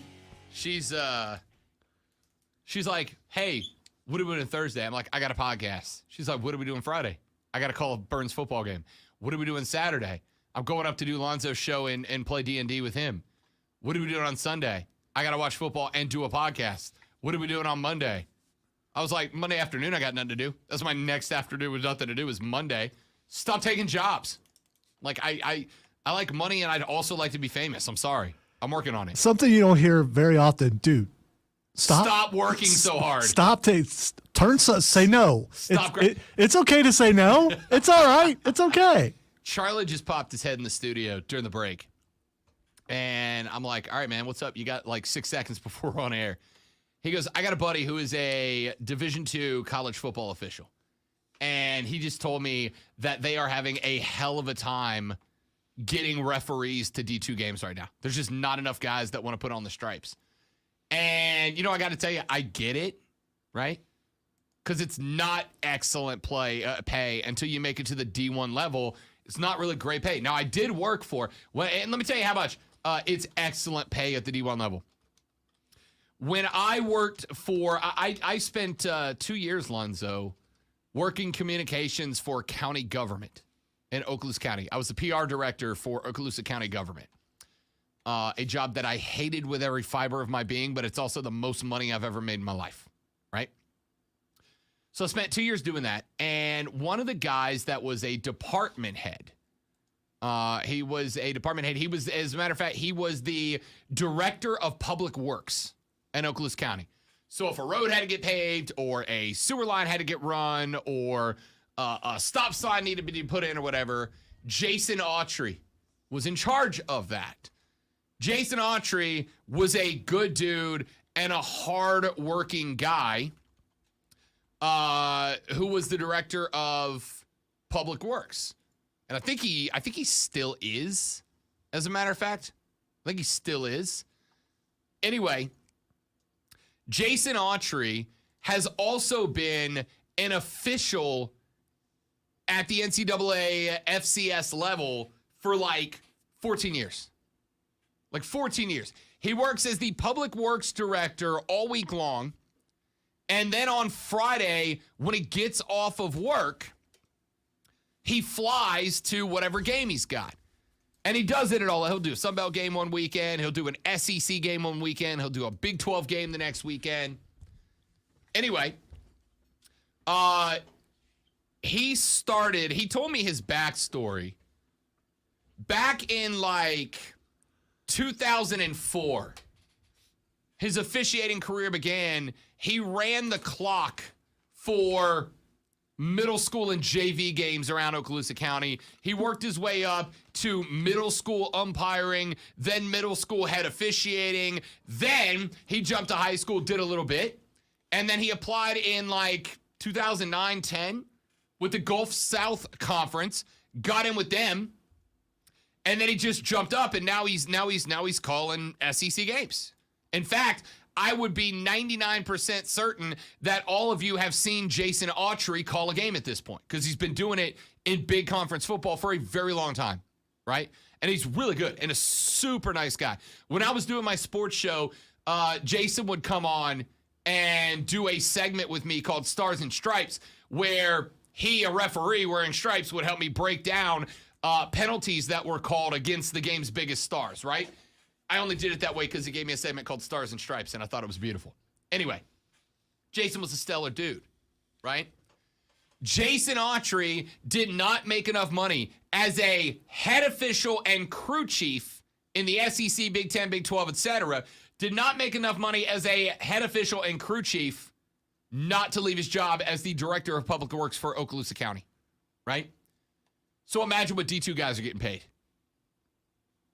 Like, even NFL refs, like most NFL refs have a side gig, but the majority of them are like lawyers where they can kind of pick and choose their hours, you know? They can kind of pick and choose the hours that they can and want to work their real job so that they can ref the games they want to ref. So I'm intrigued to find out what Charlie was talking about there. I'm intrigued to find out what Charlie is talking about there because we're kind of at a point. You know, we've had this conversation. This segues actually into a really good topic I wanted to bring up earlier in the week. Lonzo, you know who Angel Hernandez is, don't you? I believe he's an umpire. The worst umpire. Angel Hernandez is the worst umpire. Welp. Angel Hernandez caught a backslap from Major League Baseball. Angel Hernandez was on track to umpire the 2018 World Series before getting overturned 3 times at first base on video reviews during Game 3 of that year's ALDS between the Yankees and the Red Sox. Why did that come to light? Because Angel Hernandez said the reason he didn't get the World Series gig was because he's not white, because MLB's racist. And MLB was like, yo, MLB, Lonzo, literally submitted his bad calls to the U.S. Circuit Court of Appeals in February to show how bad he was at his job. How bad was he at his job? The Court of Appeals was like, yeah, that guy was safe. That was a bad call. That's why you didn't get the World Series, Angel. Right? Now, it's a bit of an extreme circumstance because Angel Hernandez is, again, demonstrably bad at his job. Being an official is a thankless job, right? Quick, Lonzo, I'll give you $100 if you can name me any college football official that's not Jason Autry. I couldn't have named, Jason Autry, even though I just talked about him. Even though you just talked about him, yeah. I would have accepted Ron Cherry of giving him the business Yeah, thing. yeah, I know Ron Cherry, yeah. But that's like it, right? If you were an official, I should not know your name. I shouldn't know Angel Hernandez's name. I was watching some football game, I forget which one, and the referees were actually younger, and I was surprised. There are some younger ones. Yeah, because you know you're why? used to seeing older referees out there. Because the established guys don't want to do it anymore, right? Angel Hernandez, CB Buckner, Doug Eddings, these are all baseball umpires that I know their names. I should not. I watched a show that was on for years. And it was called Parks and Rec. It had Amy Poehler. It had Nick Offerman. Had a bunch of folks in that show. Chris Pratt was in that show as Andy Dwyer. Great show. And there's an episode where Leslie Knope, who is a county government employee, is like busting her hump doing a bunch of stuff around the county, and then she goes to a couple of city council meetings, and she gets roasted by the people who live there, and she's about to quit the job. She's like, all these people do is talk bad about me when all I'm trying to do is help the community. And Ron Swanson pulls her aside. Nick Offerman, playing the role of Ron Swanson, pulls her aside, and he said, don't be shocked if you don't get thanked when you're doing a thankless job, right? Basically means if you're going to do a job where you're expected to be close to perfect and no one knows your name, don't be shocked when nobody knows your name. You've just described every radio produer out there. Just 100%. about. 100%. And I'm sorry to say, now I for instance, I will tell you, I want my producer to be co-host. Lonzo is co-host and executive producer. Diesel was co-host and executive producer, right? I want my producer to be on the show. Lonzo, you ever worked with a guy who wanted you to keep your mic off as a producer? Okay, you haven't because you're Lonzo. No, I haven't. No. Okay. I have been around guys in this business before who have told their producer to their face, do not talk. Unless I directly ask you a question, do not talk. The show is mine. It's about me. And I understand in some cases, right? There's a lot of stations where if you're the host, you have to buy your airtime, right? You have to buy your airtime. You pay the studio. You go out, you sell ads on your show. The station says you can be on the air for $1,000 an hour. So if you go out and sell $1,000 worth of sponsorship, you get 1 hour on the air for it, and you don't get any money. So, host in that situation, tell the producers, don't talk. I got 60 minutes, and I have to run my commercials in it. Do not talk because you're taking time away from me while I have to sell this product, not you. We have quite a few of those, or we have in the past over on WRD, and I've had to run some of those. And a lot of those, they ask me to talk. And it's like, I don't want to talk. You're paying for this time. But what I say is, okay, if they ask me to, I will. But you're right. I've also seen those situations or had to deal with a couple of of board op producers who were talking when they weren't supposed to. And had to tell them, just because you do that on every other show, this show, they don't want you to do that. It has nothing to do with you. It just has to do with they pay for that time. Right. And it's about them, not about us. They're basically renting the room. Yeah, 100%. And if I'm by the airtime, but the point of all of that is this. If you're a radio producer and you're working with one of those cats, you know you've done your job well when nobody listening knows who the hell you are. You've done your job poorly when people know who you are. No one should know Angel Hernandez's name. No one should know Ron Cherry's name. No one should know CB Buckner's name. We shouldn't know these names. We don't know these names because they're great at their jobs. You know who the refs that are great at their jobs are? The ones we don't know, right? And these guys are taking more heat via social media than ever before. Angel Hernandez gets the hell kicked out of him on social media every time he makes a bad call, and there's a lot of them. Yeah, but doesn't that play into his ego? I mean, it plays into what you're talking about. You shouldn't know his name, but Well, you do. But if he's trending, if everybody's talking about him, then you're doing what you don't want to happen. There are some guys who make their entire career based on being known for bad calls. And I'm talking on the field and in this business. I was going to say some people on the radio. Yeah. There are some people in this line of business who have gotten rich and famous for making bad calls. Right? But in sports, you making a bad call means you've screwed in my team. And you're going to catch heat for it, which is why nobody wants to do this. I'll talk to Charlie and find out what that conversation sounds like. Let's take a break. We'll come back, wrap up hour number 2. Hour number 3 just around the corner includes Fight Club with Lonzo at 11:20. Your home for combat sports in the upstate. The Rob Brown Show's on your radio. This is the Fan Upstate, y'all.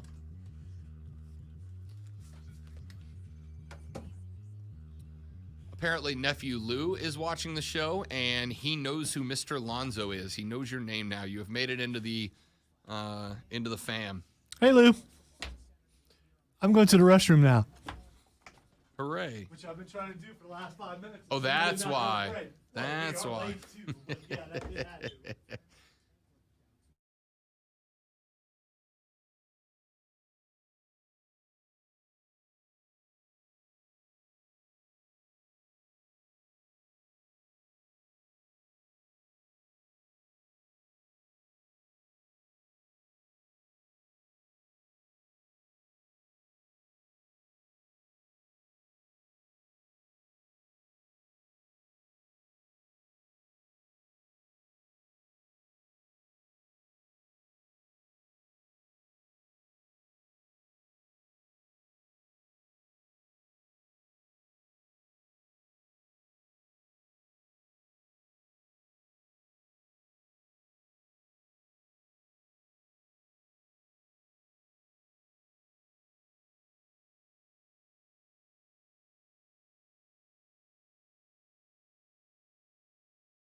Yay, live start Monday on something that hopefully is in your box.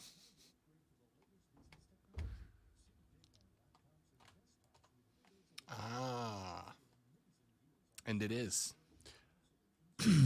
So we both know a guy who could get us tickets. If you should draw that out, I want to go. Yeah. Because I want to watch.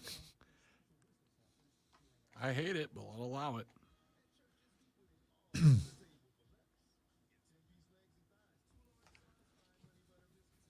I won't say that, my phone may not come out with a little bit of the video, of. Oh, I would have to document it. That's Yeah, how it works. yeah. I mean, I don't think you can show the entire thing because that's No, probably but be frowned upon. You can just keep it on me the whole Dude, time. you'll be spooked before you go in there.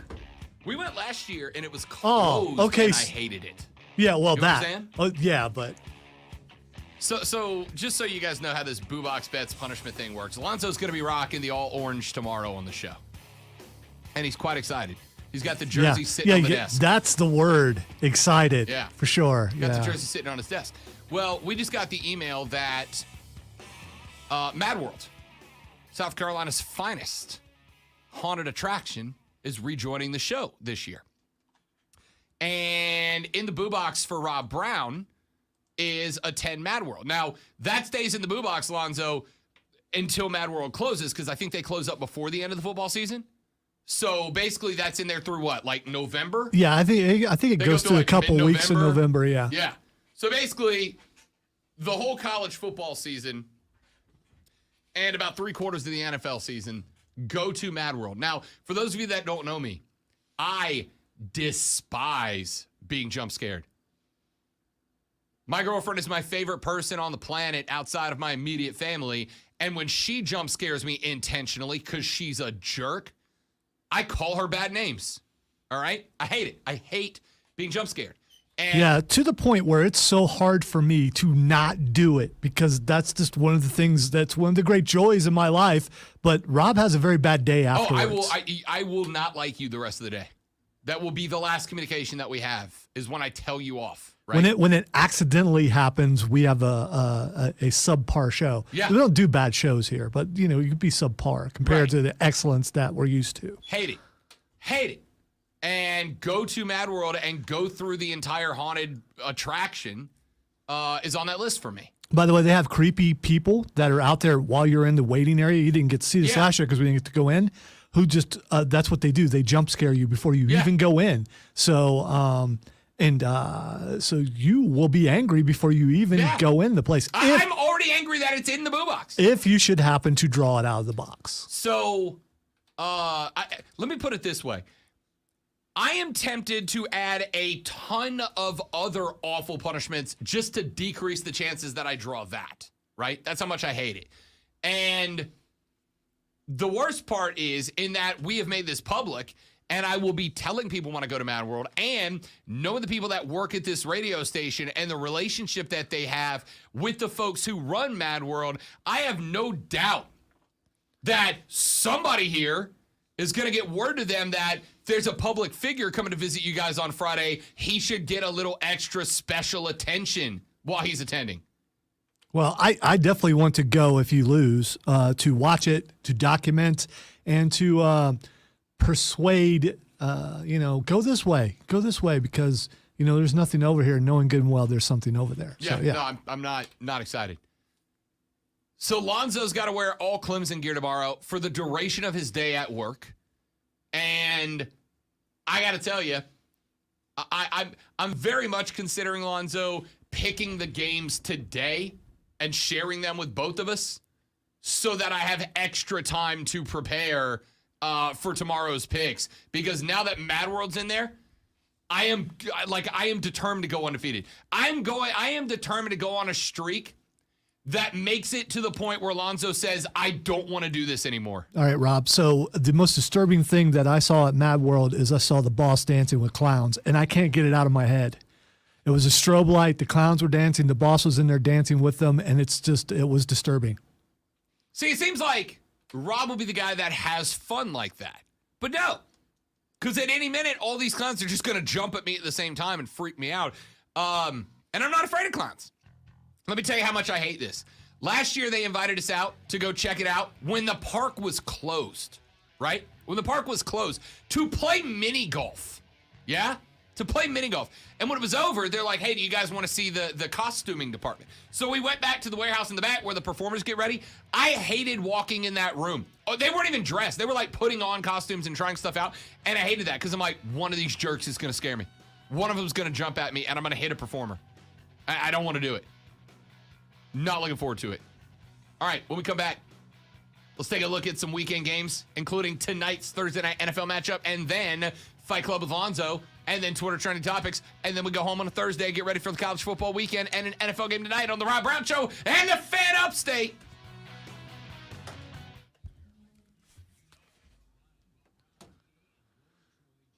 You know it. And you know this, man.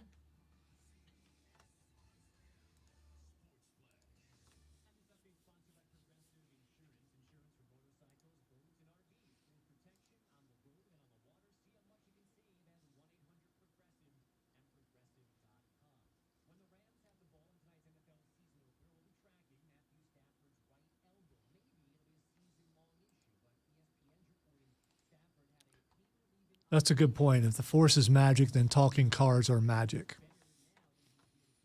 Who picked the car? I mean, I guess a car could just run over everybody. I feel like this, like, of the pick each position ones I've seen, this one's kind of rough because it's like, I don't know. There's a lot to it. You have the ability to go almost completely dark, though. You don't usually have that ability, I don't think. I mean, with dark characters, I mean. Am I getting Wanda Maximoff or am I getting Scarlet Witch? I think the answer to that is yes, because they're the same, aren't they? I mean, am I getting like Wanda from the Avengers or am I getting Wanda from Multiverse of Madness?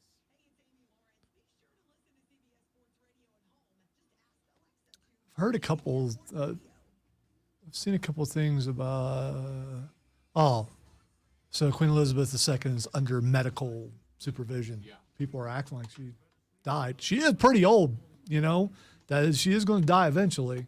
I'm not being heartless. I'm just saying she's like in her 90s or 100 or something, isn't she?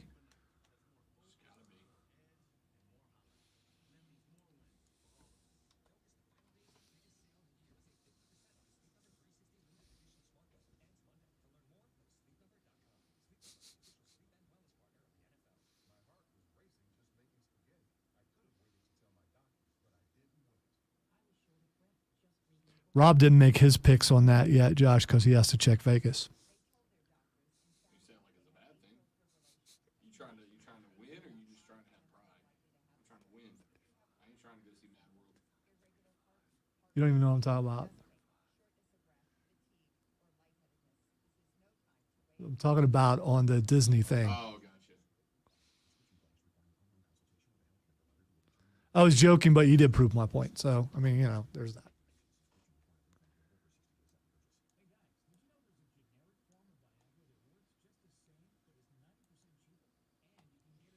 Wonder if you can play as all those characters in that one versus game. What's it called? Something with an M. Forget. It's like Mirror World or something.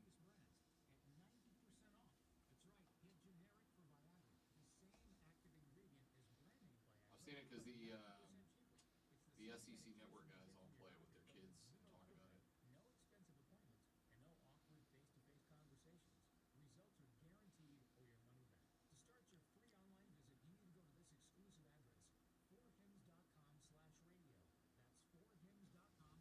When I think of SEC Network, I think when Mark and I interviewed Laura Rutledge and her talking about Marcus playing video games on the bus. It's just like, I'm just picturing him, the bus shaking and him getting mad. Although playing a lame game like Fortnite, but still. Don't game shame. Oh, I am on that. Because it's just. It's just a first-person shooter. They did get rid of a lot of the. No, you can play as Goku now. You can play. I mean, there's a lot of things you can do. I saw someone like play as like Darth Vader with Goku's Kamehameha. It just, yeah. I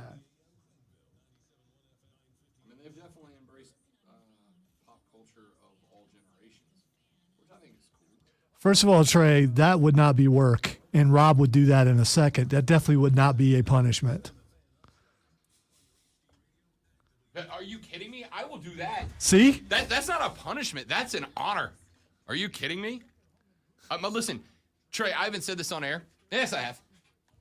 My goal is to become a pro wrestling manager around here. I want to be a manager. I want to be a guy who comes out, cuts promos, takes a bump every now and then, switches heel to face. I want to be a manager in the area. And see, I want to be the heel announcer. That's always been my goal, to be a heel announcer somewhere. Let me be somebody's Paul Heyman. If there are any wrestlers in the area listening who struggle with promos, call me, because I don't. I got you. And he doesn't need a microphone. Nope. I can work any local indie show, and you don't need to book a PA.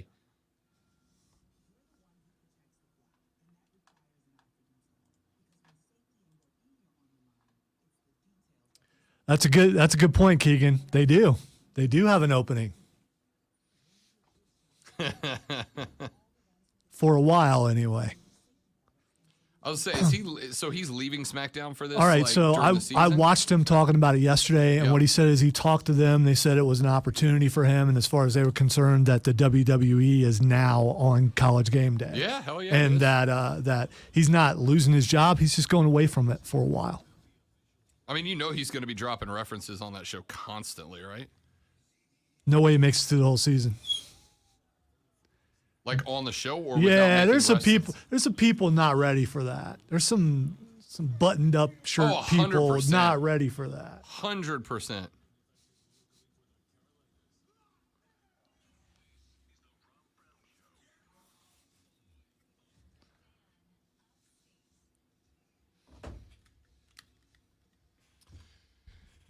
The third, the final, the best, the money hour of the Rob Brown Show starts right this very second. Ladies and gentlemen, welcome in. This is the Fan Upstate. Before we go any further, I want to tell you guys, go to thefanupstate.com. Go to thefanupstate.com, and on thefanupstate.com, right there on the very front page, you are going to see a segment called the Fans Pro Pigskin Picks. We want you to log in and make your picks. Now, I'm going to tell you, this is a pride thing only. This is a pride thing only. You go in, you pick all 16 games for this week. You're going to get a final score. We'll do it again next week. We'll do it again the week after that. We'll do it again the week after that, and after that, and after that, and after that, and after that, and after that, and after that, and after that, and after that, and after that, and after that, and after that, and after that, and after. I think that's 18. But we'll do that for every week of the National Football League Doesn't it season. like go through the Super Bowl though, or does it? I mean, I don't know. If We'll so, find out. you need to go with a couple more after that. After that, divisional. After wild card. After that, divisional. After that, championship. After that, Super Bowl. There you go. So you're gonna go in. You're gonna make your picks. They only have it through week 18 on here. Gonna make your peaks. Make your peaks. Go ahead and make your picks. What is my peak on the this week? Pro Pigskin Pick'em at thefanupstate.com. I am competing in that. I'm assuming Lonzo may throw his picks in there. Well, there are emails, so yeah, I'm gonna get to it. I am. I got time. Well, actually, I have to do it today, don't I? Yeah. I'll get. I mean, you don't have to. You can just throw away an L. I'll get it done after the show. So you have until, well, I mean, you've got as long as you want. You can join whatever you want, but you are picking against me. You are picking against Mark Ryan. You are picking against Diesel. You are picking against the Great One. And I will tell you. So the NFL guys over here, me and you, and then the guys on the other show. Oh, you better believe I'm going to smoke both of them. Yeah. You better believe I'm going to smoke both of them. Although, Mark Ryan does pull for the NFL too. Yeah. Kind of the front running thing. I still want to win. I still want to win. Diesel not an NFL guy. I still want to win. Oh yeah, who doesn't want to win? Yeah, I still want to win. I wanted to win last week, and now I got to wear orange tomorrow. So I mean, who doesn't want to win? Here's what I'll tell you.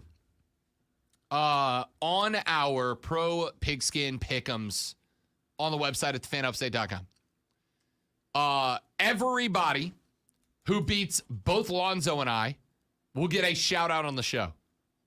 Everybody who beats both Lonzo and I gets a shout out on the show. Whoever comes in first in this, I will let you not sit in, like you're not coming to the studio, but I will let you call in and go for an hour with us, or you can join us on the stream. How about that? If you're Zoom capable, I will let you join us to talk with us. Actually, not on the stream because we can't dump button that. Can we? Yeah, we can, right? No. We can't, even though it comes to the board? All right, well, you can't. Yeah, come on the stream, no. You have a good point. Yeah, we should be able to. We can dump the on air. Yeah. But we can't dump whatever it is you're saying on the stream. Well, I mean, I am worried about that. But well, it could get pretty bad. That's I true. mean, So I will vet the winner and see if I trust you enough. Your to let you on nephew the air. is watching now. Are you willing to take a chance fair to? play. I mean, yes, I am, only because I think the image of him telling dad to Baker off would be hilarious. And what are they going to do? I'm not there. They can't punish me for it. Anyway, go to thefanupstate.com. Wow, what a great uncle. I'm the best Funkle. World's greatest Funkle. Go to thefanupstate.com. Go to Pro Pigskin Picks. Get your 16 Week 1 NFL picks in. At the end of the season, every contestant who finishes above both Lonzo and I will get a shout out on the show. And whoever comes in first place, you will get an opportunity to sit in on the show with Lonzo and I. What if we beat them? If one of us comes in first, we mock everybody. They get nothing. Yeah. All right. You get nothing. Exactly. Good day, sir. So if one of us comes in first, nobody gets nothing. Everybody who beats both Lonzo and I gets a shout out on the show. Whoever wins the overall thing, if they are a listener, will get the opportunity to sit in on the show with us for a segment, virtually. So there you go. Go to thefanupstate.com. Get your picks in now. We want to see show us what you got. Let's have some fun with that. thefanupstate.com. AP Top 25 polls out. Came out on Tuesday. We broke it down a little bit. As it stands right now, Houston checks in at 25, Tennessee 24, Wake Forest 23, Ole Miss 22, 21 is BYU, 20 is Kentucky, 19 Wisconsin, 18 NC State, 17 Pittsburgh, Arkansas is 16, Miami is 15, Michigan State 14, Utah 13, Florida all the way up to 12 after their win over Utah. The Cowpokes of Oklahoma State are 11, USC 10, Baylor number 9, number 8 Notre Dame, number 7 Oklahoma, number 6 Texas A&M, Clemson drops to number 5 after they went over Georgia Tech. They get jumped by Michigan, who is up at number 4 in a playoff spot. Receiving 2 first-place votes and checking in at number 3 is the Ohio State University. How? I don't know. Number 2, Georgia gets 17 first-place votes. And your catch-all leader right now in overall number 1 spot, no doubt about it, 44 first-place votes for Alabama. Wait. I know it's a jab, but why? Not a jab. Why'd you say how? I don't know. How do they get first-place votes over Georgia?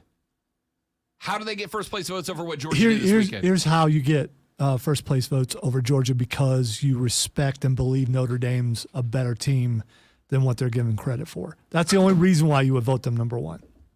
I do believe that. What Georgia did to Oregon is on a different level. It also means that you don't believe Oregon was as good as advertised. I'm talking about the two people. It means I two. believe Georgia's that I'm good. not talking about you. We're talking about the 2 people who voted for it for Ohio State. I'm giving you angles that they could have looked at, and that's the reason why. As a Buckeye, is a first place vote justified for Ohio State No. over Alabama and Georgia? Well, maybe over Georgia, definitely not over Alabama. How can you say over Georgia? Because not Alabama? I am a man filled with biases, and this covers a couple there. For one, Ohio State is my team, and number 2, Georgia cost me the boo box. So, because I did pick them to not cover, and they covered. Glory to old Georgia! Appreciate it, dogs. Hunker down, you hairy dogs. You expect me to be objective? I got to wear orange tomorrow. Yeah, he really does. Lonzo. I'm not saying Lonzo is salty, ladies and gentlemen. I'm just saying that. Pick your spots, get your jabs in, because tomorrow you're getting knocked out all day. That's what it is. Why are you taking that on me? You made No, the no, no. picks. I'm getting knocked out all day. I got you. Why I thought you were saying I needed to get my jabs in. Why do you think coming for everything's me tomorrow. about you, Rob Brown, from the Rob Brown Show? Because it is. It always is. I'm used to it. It's the treatment I deserve, frankly. All right, Alonzo rocking the Clemson orange all day tomorrow. Make sure that if you haven't done it yet, that you go ahead and favorite our Facebook page at thefanupstate.com. Make sure you go to YouTube, search and subscribe to the Rob Brown Show on YouTube. Click the bell button so that when we go live tomorrow at 8:59 a.m., it goes to your phone. Ding, ding. The Rob Brown Show is live right now. Tune in. Make sure your monitor settings are set to as dim as possible because Lonzo, ladies and gentlemen, Lonzo's going to pop tomorrow. Unlike us, unfollow us for 3 hours tomorrow and then jump back on around Lonzo, 12 o'clock. the first guy in radio to ever say, do us a favor and unlike us on Facebook, unsubscribe, unmash that button.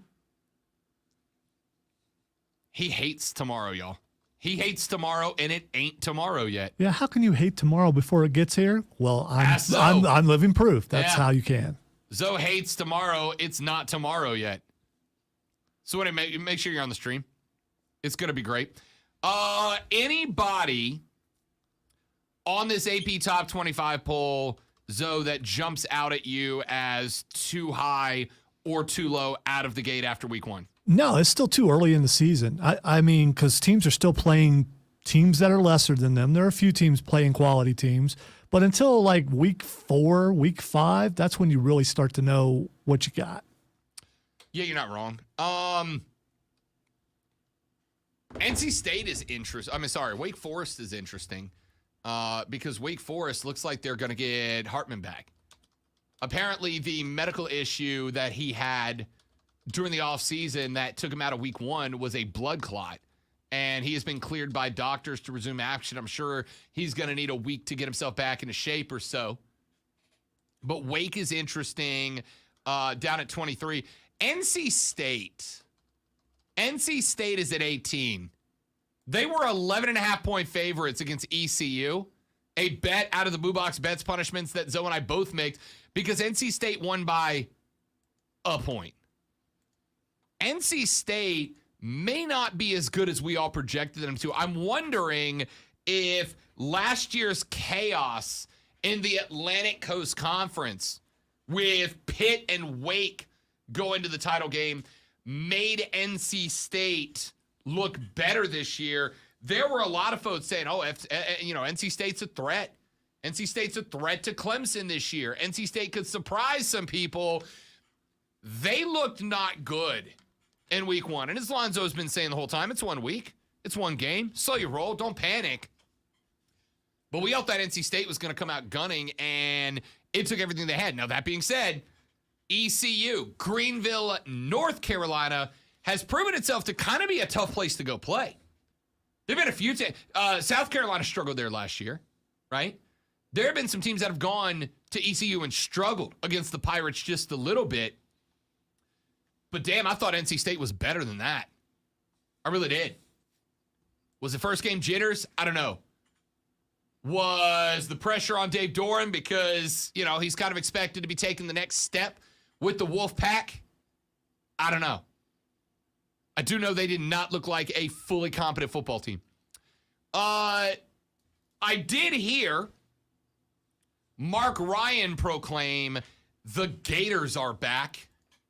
After they went over Utah at home in the swamp, they jump up to number 12. Do you believe him, Lonzo? You know what? You got to excuse him and his fandom a little bit. I mean, it's his alma mater. I mean, he's looking through a certain colored glasses. He's seeing what he hopes will be. Doesn't mean it is, but after 1 week, I mean, cut Mark a little slack. Did you hear the sincerity in my voice? I did. Okay. I did. All It was right. as genuine as could have been asked for, man. It was heartfelt. I know. I could hear it. Look. Can I tell you about this text I just got? This came from Mrs. P1 Keegan. from the good lady wife of P1 Keegan, who has just tweeted me or has just texted me, Rob Brown, I just put my AirPods in on a plane and it connected to Keegan's phone. And all I heard was you yelling, I've had 2 hours of sleep since Wednesday and I am heated. Well, you should thank Rob for keeping you awake.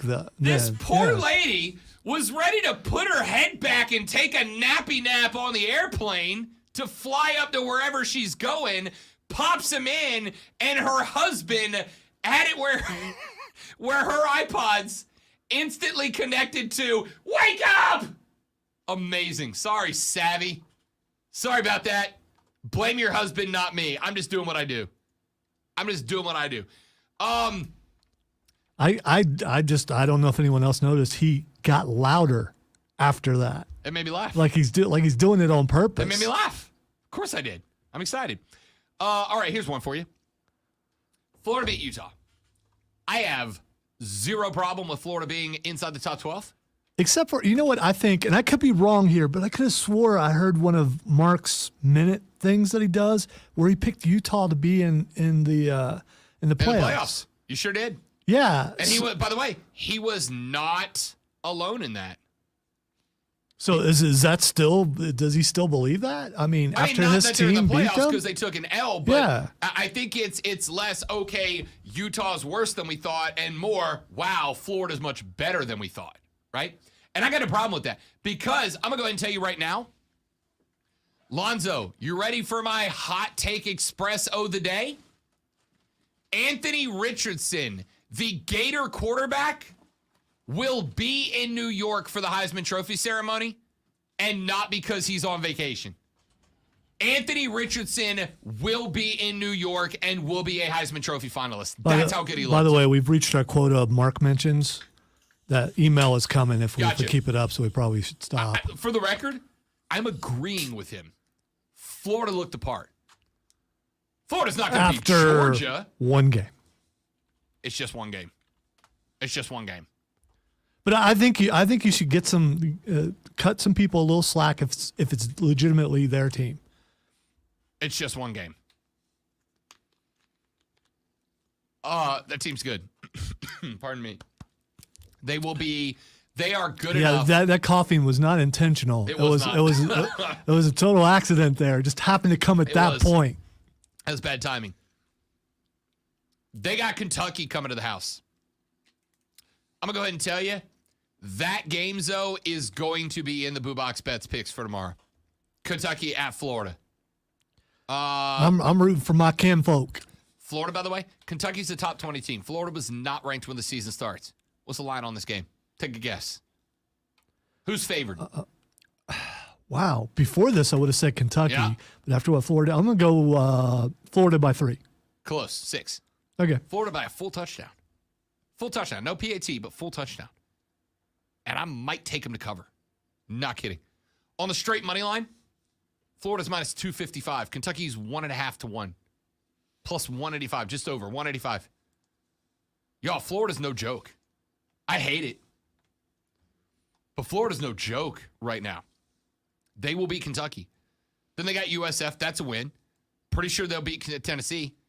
Now, again, maybe they were just hyped for Billy Napier's debut. But they look good. Like, real good. I got no problem with them at number 12. Notre Dame at 0-1 is the highest ranked team with a loss. They are number 8. Ahead of Baylor. Ahead of USC. How is Notre Dame? Well, I mean, I guess you played Ohio State. And you get some credit for that. USC looked really good this weekend. Oklahoma State's offense scored 46 in the first half. Their defense gave up 46 in the second. Oklahoma State, I love you, Scooty. I hope you're not listening right now. My favorite cowpoke friend. But the Cowboys have no business being ahead of Florida. I don't know if they have business being ahead of Utah at 0-1. Those are the only surprises I got. Let's take a break. When we come back, it's Thursday. And you know what that means. It is time for Fight Club with Lonzo. You're home for all things combat sports, and there's no shortage. I'm not even going to hype the segment. We're just going to get into it. Boxing. We're just going to get into it. That's what CM Punk and the Elite said. Best in my mind! Back after this on the Rob Brown Show in the Fan Upstate. QC. Be right back, stream.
Probably shouldn't say this. There's some voices that just makes me want to fight. Anyway. Which is good because it's Fight Club time. Gee, I wonder what we're going to talk about. It's like anything major has happened in the world of wrestling at all. Nothing new out there.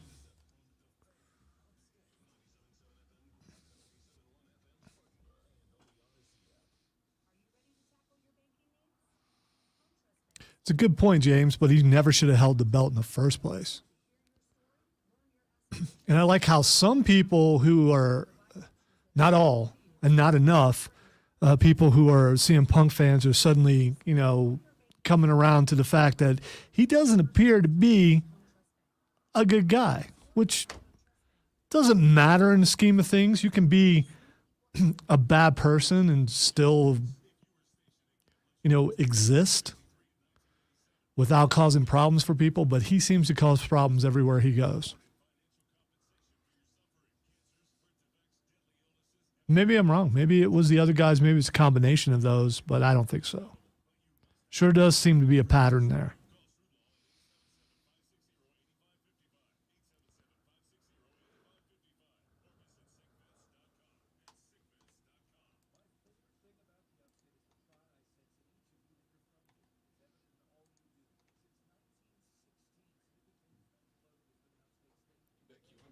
so hopefully that's good.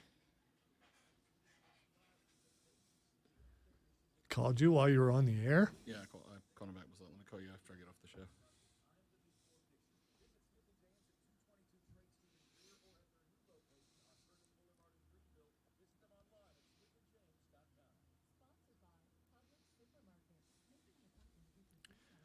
As I told Lisa yesterday was a cool day for me because something I said made a headline on something.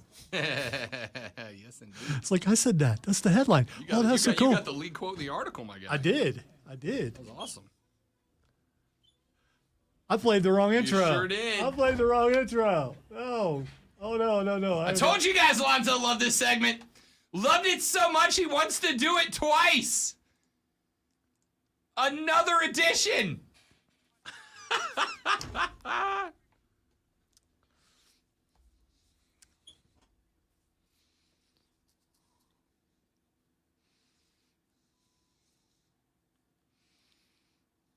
All right, so I made that umpire mistake, and now everyone knows my name. Knows his everyone name knows now.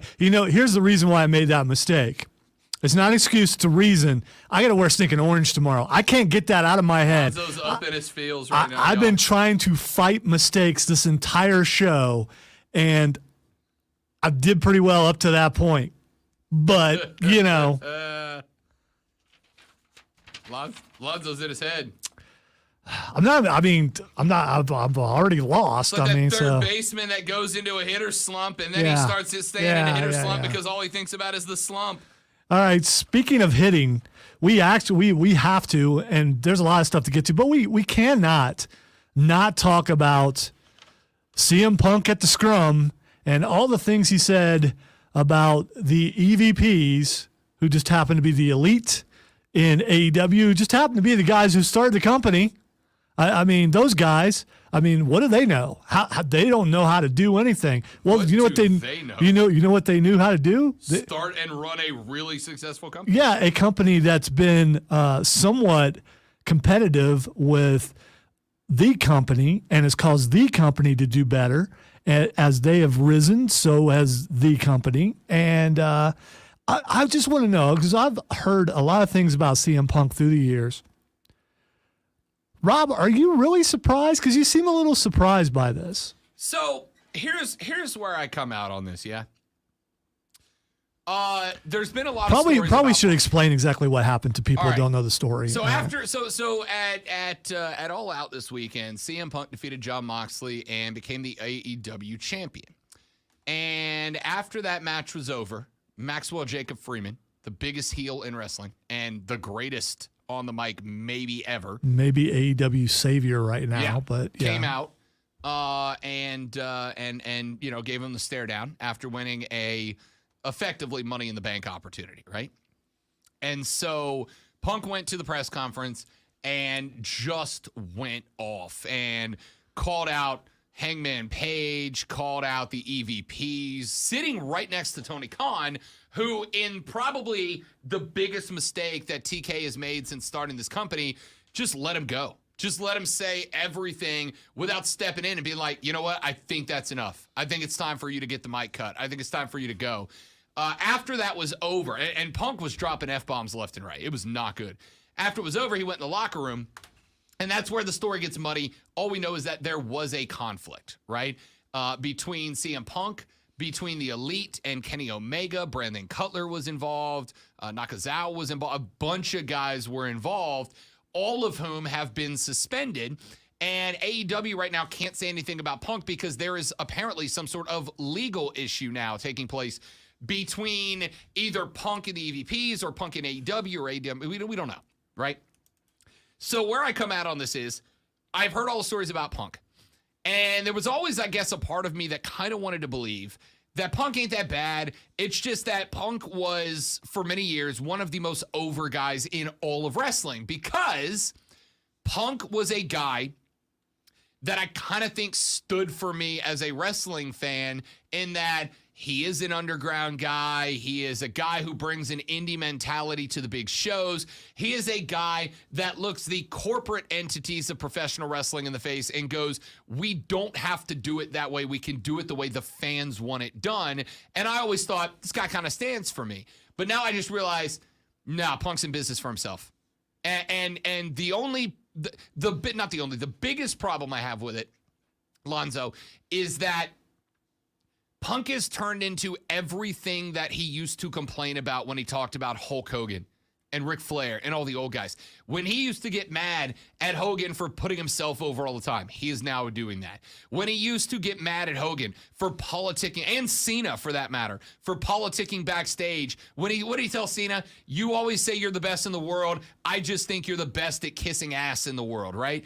And now you realize all of the things that he levied criticism about to other guys, that's CM Punk, and it's not a character. Yes. It's Phil Brooks in real life. See, here's the thing. If you go look up video, there's video, and this apparently happened on Raw or SmackDown, of Triple H saying the same thing to him in a promo, exactly what you just said.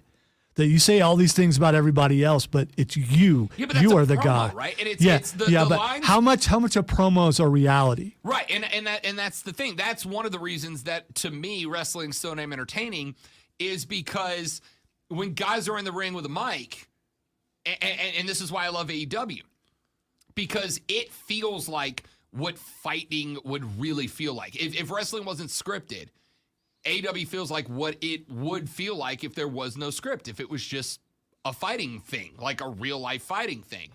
So when guys cut scripted promos, you don't really know how much of the line they're blurring or not blurring at all, and they're just doing real life shoot stuff.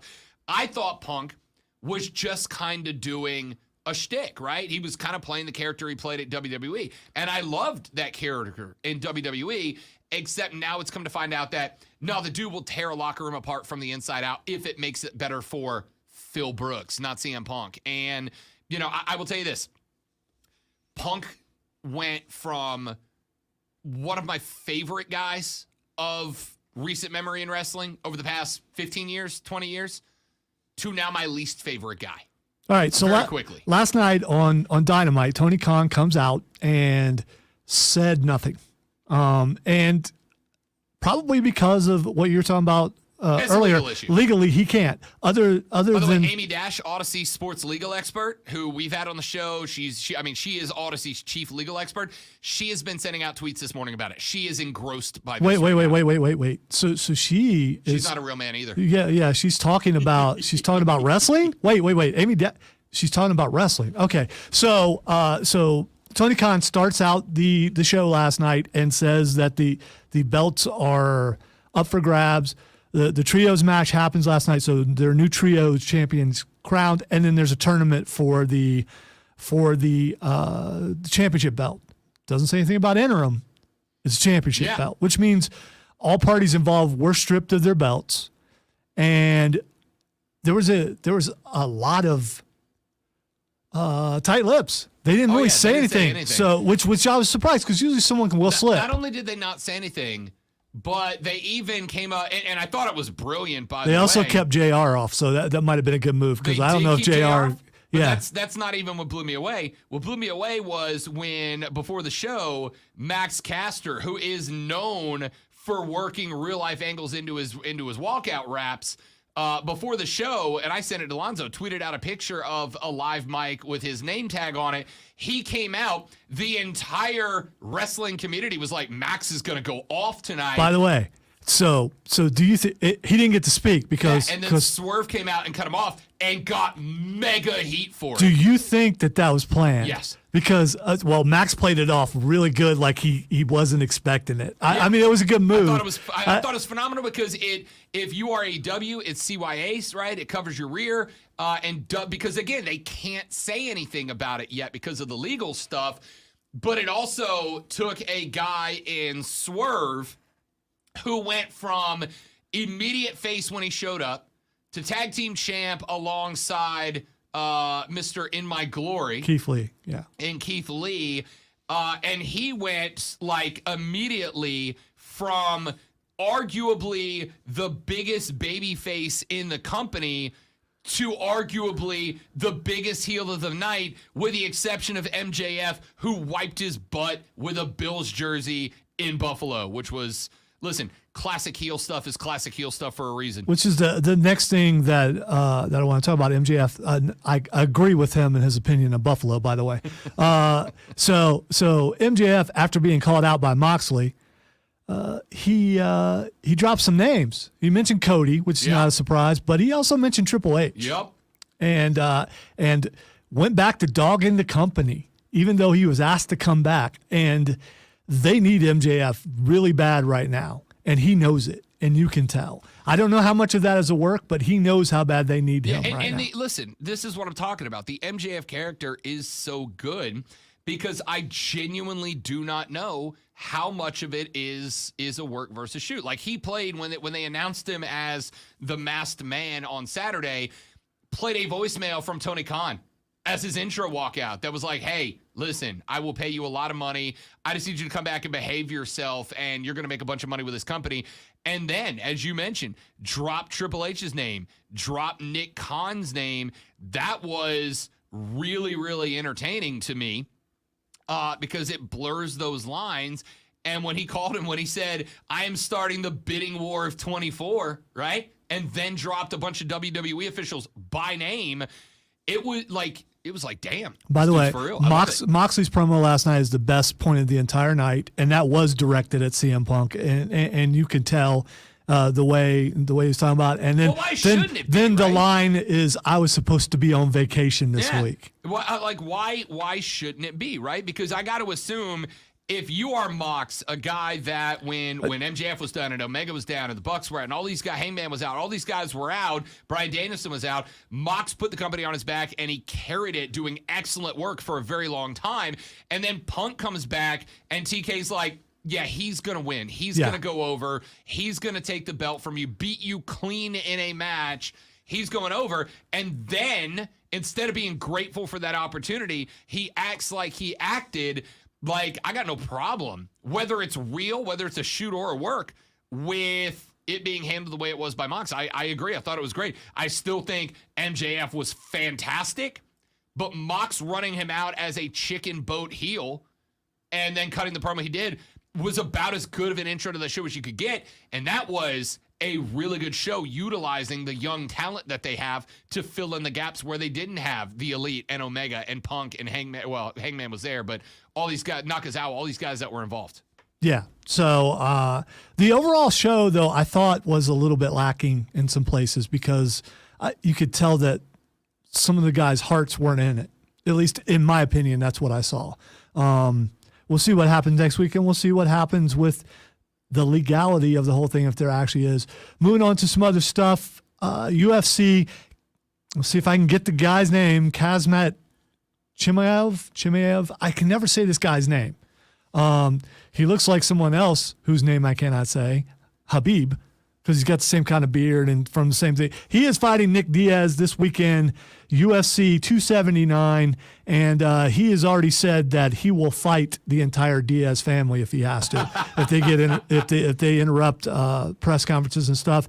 And Nate Diaz, this thing dropped while we were on the air, or I just saw it. Was asked about training. He said, I gave up on prepping. Whatever, beat me. So he's saying he doesn't even prep anymore. He just walks in and fights. Do you believe that? No, not for a second. There's too much money on the line for that. Like, I get the concept of being unpredictable in the octagon, right? Like, all right, I do this and this is my weakness, so I'm pretty sure this guy's going to come in and try to take advantage of that, so I got to counter by doing this, because if he does that, then that's all well and good. At the end of the day, there are figures on stacks for winning a fight, especially of this caliber. Don't tell me you don't care. All right, is this fight enough to make you watch UFC and not watch college football? Because it's not. The card is not good enough. The card's not good enough. If there was a card built under it, like if there was a good undercard, I would say it gets the small TV in the man cave, right? I would say all the other TVs are on football, and this one would earn the laptop space. But I don't think it's that good. I mean, I'm thinking like, a Pac-12 at dark game is probably more likely than this pay-per-view. So Tyson Fury, after a Clash at the Castle where he just wowed and amazed everybody with his wonderful singing voice, everybody except for Rob Brown, so cheesy, decided to unretire. Like anyone thought he was really retired anyway. So he's supposedly going to fight Anthony Joshua in December. Yeah, I saw that. That was funny.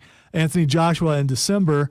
And Anthony Joshua has agreed to a 60-40 purse split with Tyson Fury getting the 60. First off, two responses to that. Number one, Tyson Fury singing in the ring is cringe. It's I hate it. It's amazing. I loved every second of it. If it was anybody else, you'd feel the same way I feel. What was worse is when Drew McIntyre started singing, and it was horrible. Tyson Fury singing a song in the ring's amazing because he has a good Drew McIntyre. All right. Here, it has nothing to do with the singing itself. It has to do with these singing voices, and Tyson Fury's voice, you have to admit, is better than Drew McIntyre's. Why are we singing? Here's the thing. This guy just ate. Now, all I hear is I get knocked down. This guy just ate, again. Drew McIntyre, this guy just ate the biggest L of his career, right? Got cheated out of it, took an L to Roman in front of his hometown. They were like 400 miles from him, but back in his native land, right? Takes an L. You're so negative. The biggest L of his career, and in comes Tyson Fury, who shakes the hand of Roman Reigns first after he cheated to win the belt, and then just is like, hey, Drew, you're great. A long, long time ago. Like, why? And then McIntyre, who built an incredible run of promos about how this is the most meaningful match of his life, and he's dedicating everything to this match, and this match means his career to him. And then he's like, oh, here's some Oasis or whatever. So like, apparently, what the hell is that? You don't like the Big Bopper or Richie Valens or Buddy Holly. And which is what that song is talking about. The day the music died. You don't like any of those guys. First off, not the same McIntyre sang. No, that's what Fury sang. Yes. I know. I understand that. I don't care if he sang the greatest song that's ever been written. It was cringy and dumb. All right. So admittedly, all I heard was my this here Anakin guy, maybe Vader someday later. But now he's just a small fry. Yeah, that's what I heard the entire time. I'm fine with that. It was just awkward and dumb, dude. All right, so this fight's going to happen. Good. Supposedly. Good. And you know what's going to happen? After your Tyson boy Fury's retired for the 96th time. The Gypsy King's going to win again and get paid more than the guy who he beats. I don't know, man. I don't know. I mean, probably. But Deontay took Tyson to the brink, and Deontay is not as good as Anthony Joshua. This one's going to be a fight. I will tell you this. When that fight happens, if it's during football season, I will stop watching football to watch that fight. Well, let's face it, football will be over by the time the actual fight starts. It won't start till like 1:30 or something like that in the morning. No, I mean, if they do it in Vegas, they won't. It'll probably start around 11. Do we have a date on this fight? I didn't see a date on it yet. I thought there was an open date like December 20th. Yeah, December 17th. Yeah, okay. At Millennium Stadium. Now, that's not an official date, by the way. Right. That's the date the promoter said Queensberry will be open. If that's Queensberry, Australia, yeah, we're talking middle of the night, and I would wake up for that fight. I would get up out of bed to watch that fight. I would have thought back in the day you would have still been awake. Fury's going to be the favorite, but Joshua absolutely can win that fight. And I'm not talking about puncher's chance just happens to luckily put Fury to sleep. I mean, he can outbox Tyson Fury, but Tyson Fury will be the deserved favorite. I am just tired. I mean, I get it. Fury's a showman. He's trying to drive views. He's trying to drive money. And what drives money more than one more time out of retirement, but this is it for real, your last chance to see the Gypsy King. I get it. I understand what he's doing. All right. One more thing. I want to end on a happy note for Rob, even though there's orange involved, which is I'm going to have to deal with tomorrow. According to Becky Lynch, she had a meeting with Triple H after he took over, and he asked her how she felt about being a heel, and she's like, yeah, she's okay with it. And he told her that she was swimming upstream as a heel, and it was time for her to go back to what everyone loved. The man was the best women's character we have had in years. By the way, I disagree, but I knew that would make you happy, yeah. So I wanted to end on a good note for you. Lady Stone Cold was the best character the women's division has had in years. It was organic. It was over. It was fantastic.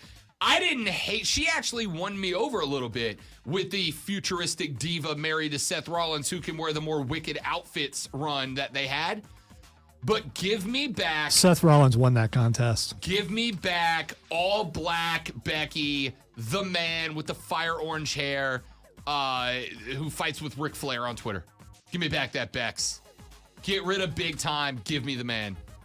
That's it for Fight Club. 1 week from today, we do it all over again. Next, we do Twitter trending topics, and then we call it a show and get ready for some NFL football. Ba-da-da, ba-da-da! Next on the Rob Brown Show on the Fan Upstate.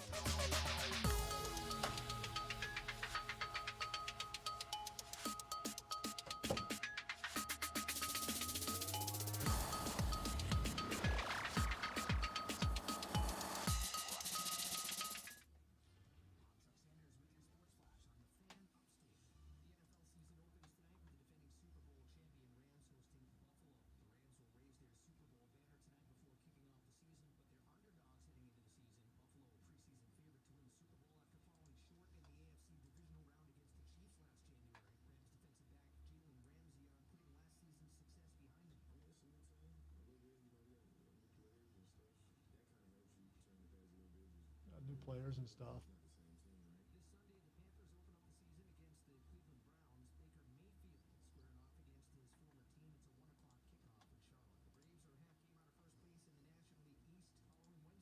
Say again, sorry. I was just. Oh, okay. I'm used to people not listening to me. I'm good. It's amazing the things you can say when you figure no one's really listening to you. No, I was listening. I'm just responding to emails from people who sign my paychecks. Virtually. Who can wait 15 minutes? You know when I'm on the air. A little busy here.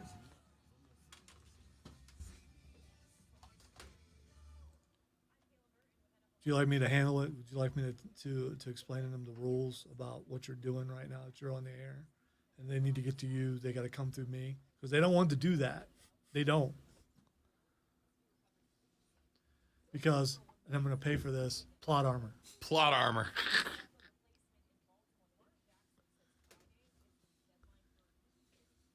Wonder if the powers that be even understand that. Probably not. So, in more ways than one, because plot armor does not really exist in this situation. I mean, what we do is kind of a performance. I would say in some ways it does. We both know that's not what I'm talking Not like about. it's a TV show, though. That's true. Or like when you're watching a prequel and you tell everybody, hey, they're going to make it through this movie. Because we saw an older version of them. They're making it through this movie.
All right, I'm seeing Ben McAdoo's haircut right now.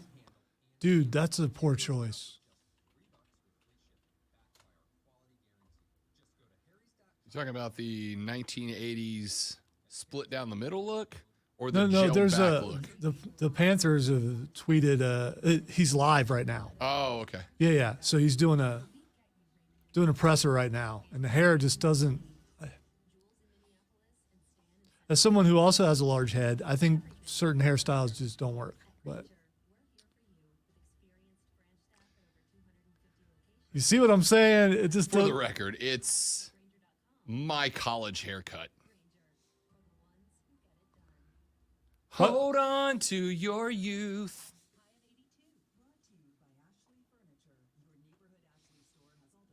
And no, my hair wasn't long growing up. I did have a mullet though, but that was like later on after I graduated, or right when I graduated.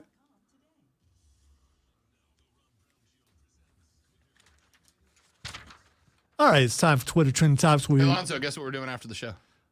We are doing a podcast. That is correct. Which is where I was going with the first sorry. thing. It's You're okay. a professional. It's I don't know it's what all right. I'm I was gonna talk about what should be trending and will be trending soon when you, the listener, decide to download the latest episode of Views from Mint Street, which is a Panther-centric podcast featuring Rob Brown and myself. Yes, indeed. Views from Mint Street. Next episode will be available tomorrow morning. You will be able to listen. Going to be effectively a two-parter. In part number 1, we will finish up our season projections. We did the first 9 games of the season to wrap up the last pod. The last 8 will be done today. And then we will spend the rest of the time breaking down Cleveland versus Carolina, week number 1. Then on Sunday evening after that game, Lonzo and I will record a reaction pod where we would just talk about the game itself, the final score, what we saw, what we liked, what we didn't like within that game, and that will drop on Monday morning as a reaction. So if you're a Carolina Panthers fan or just a fan of Lonzo, you need to go to your major podcast provider, whether it's Google Play, iTunes, Stitcher, Spotify, or the Odyssey app itself. Download and subscribe to the Views from Mint Street podcast and get the latest in Carolina Panthers news, which, by the way, yesterday, Odyssey pushed out a really cool piece in which Lonzo and I were the primary sources, got some quotes and whatnot from Odyssey. And I talked to Bill, our boss who's running that podcast, who told us that he was very happy with the podcast and the numbers it's turning so far. So from Zoe and I to you, sincerely, thank you. Thank you guys for helping to grow this thing. We genuinely appreciate it. And we hope that you will, we will tell more people about it in the future. Yeah, don't forget about it. Keep downloading and get other people to download it also, and listen to it too, because it's pretty good. Yeah. All right, so here's what is trending right now. Queen Elizabeth II is trending. She apparently has had a failing of health. She is under medical supervision right now because she's 96 years old. You know what my hope would be? When she passes. And I hope it's going to happen eventually. Right, it just is, because we all do. Years down the road, I hope she has been an exceptional person for her station. Right, you go back and look at Queen Elizabeth's service during the World War. I mean, it's spectacular. She's a fantastic person. But when she passes, dear Britain, you have permission to just not have a royal family anymore, right? You have permission to not have a figurehead who lives tax-free off of your dollars in a big-ass house that gets billions of pounds dedicated to them all the time because they had the incredible achievement of being born to the right people at the right time. Y'all can just not do that and join the rest of us in the 21st century if you want. That's all. All right. The next thing that's trending is Star Trek. I got nothing. Today is Star Trek Day, apparently. Okay. Today is the day when it debuted back in 1966. Well, there you go. Happy birthday, like Star. It took me a lot longer to get into Star Trek than everything else, right? Like all of us get into Star Wars when you're young. I didn't get into Star Trek until I was in my late 20s, and I love it now. I absolutely love it now. Last thing trending is She-Hulk. New episode drops today. Yeah, I got 2 to watch. I haven't watched last week's yet. Apparently, She-Hulk twerks, and people are very upset about that. Yeah, it's interesting. Fine by me. Whatever. Twerk on. If you're attracted to a CGI generated, Giant green Amazon. yeah, I mean that's on you. Go for it, dude. Stop telling me I look like Will Wheaton. Stop. I don't need it. See you guys tomorrow. Boo Box picks, both the punishment and the next round of picks are on tomorrow's show. It is the Rob Brown Show and the Fan Upstate. Later, brother. Stream, you guys are awesome. I appreciate it. Thank y'all for sharing the podcast, both the show and Views from In Street. Don't watch tomorrow. And make sure that you are here for all 3 hours. Tell all your friends about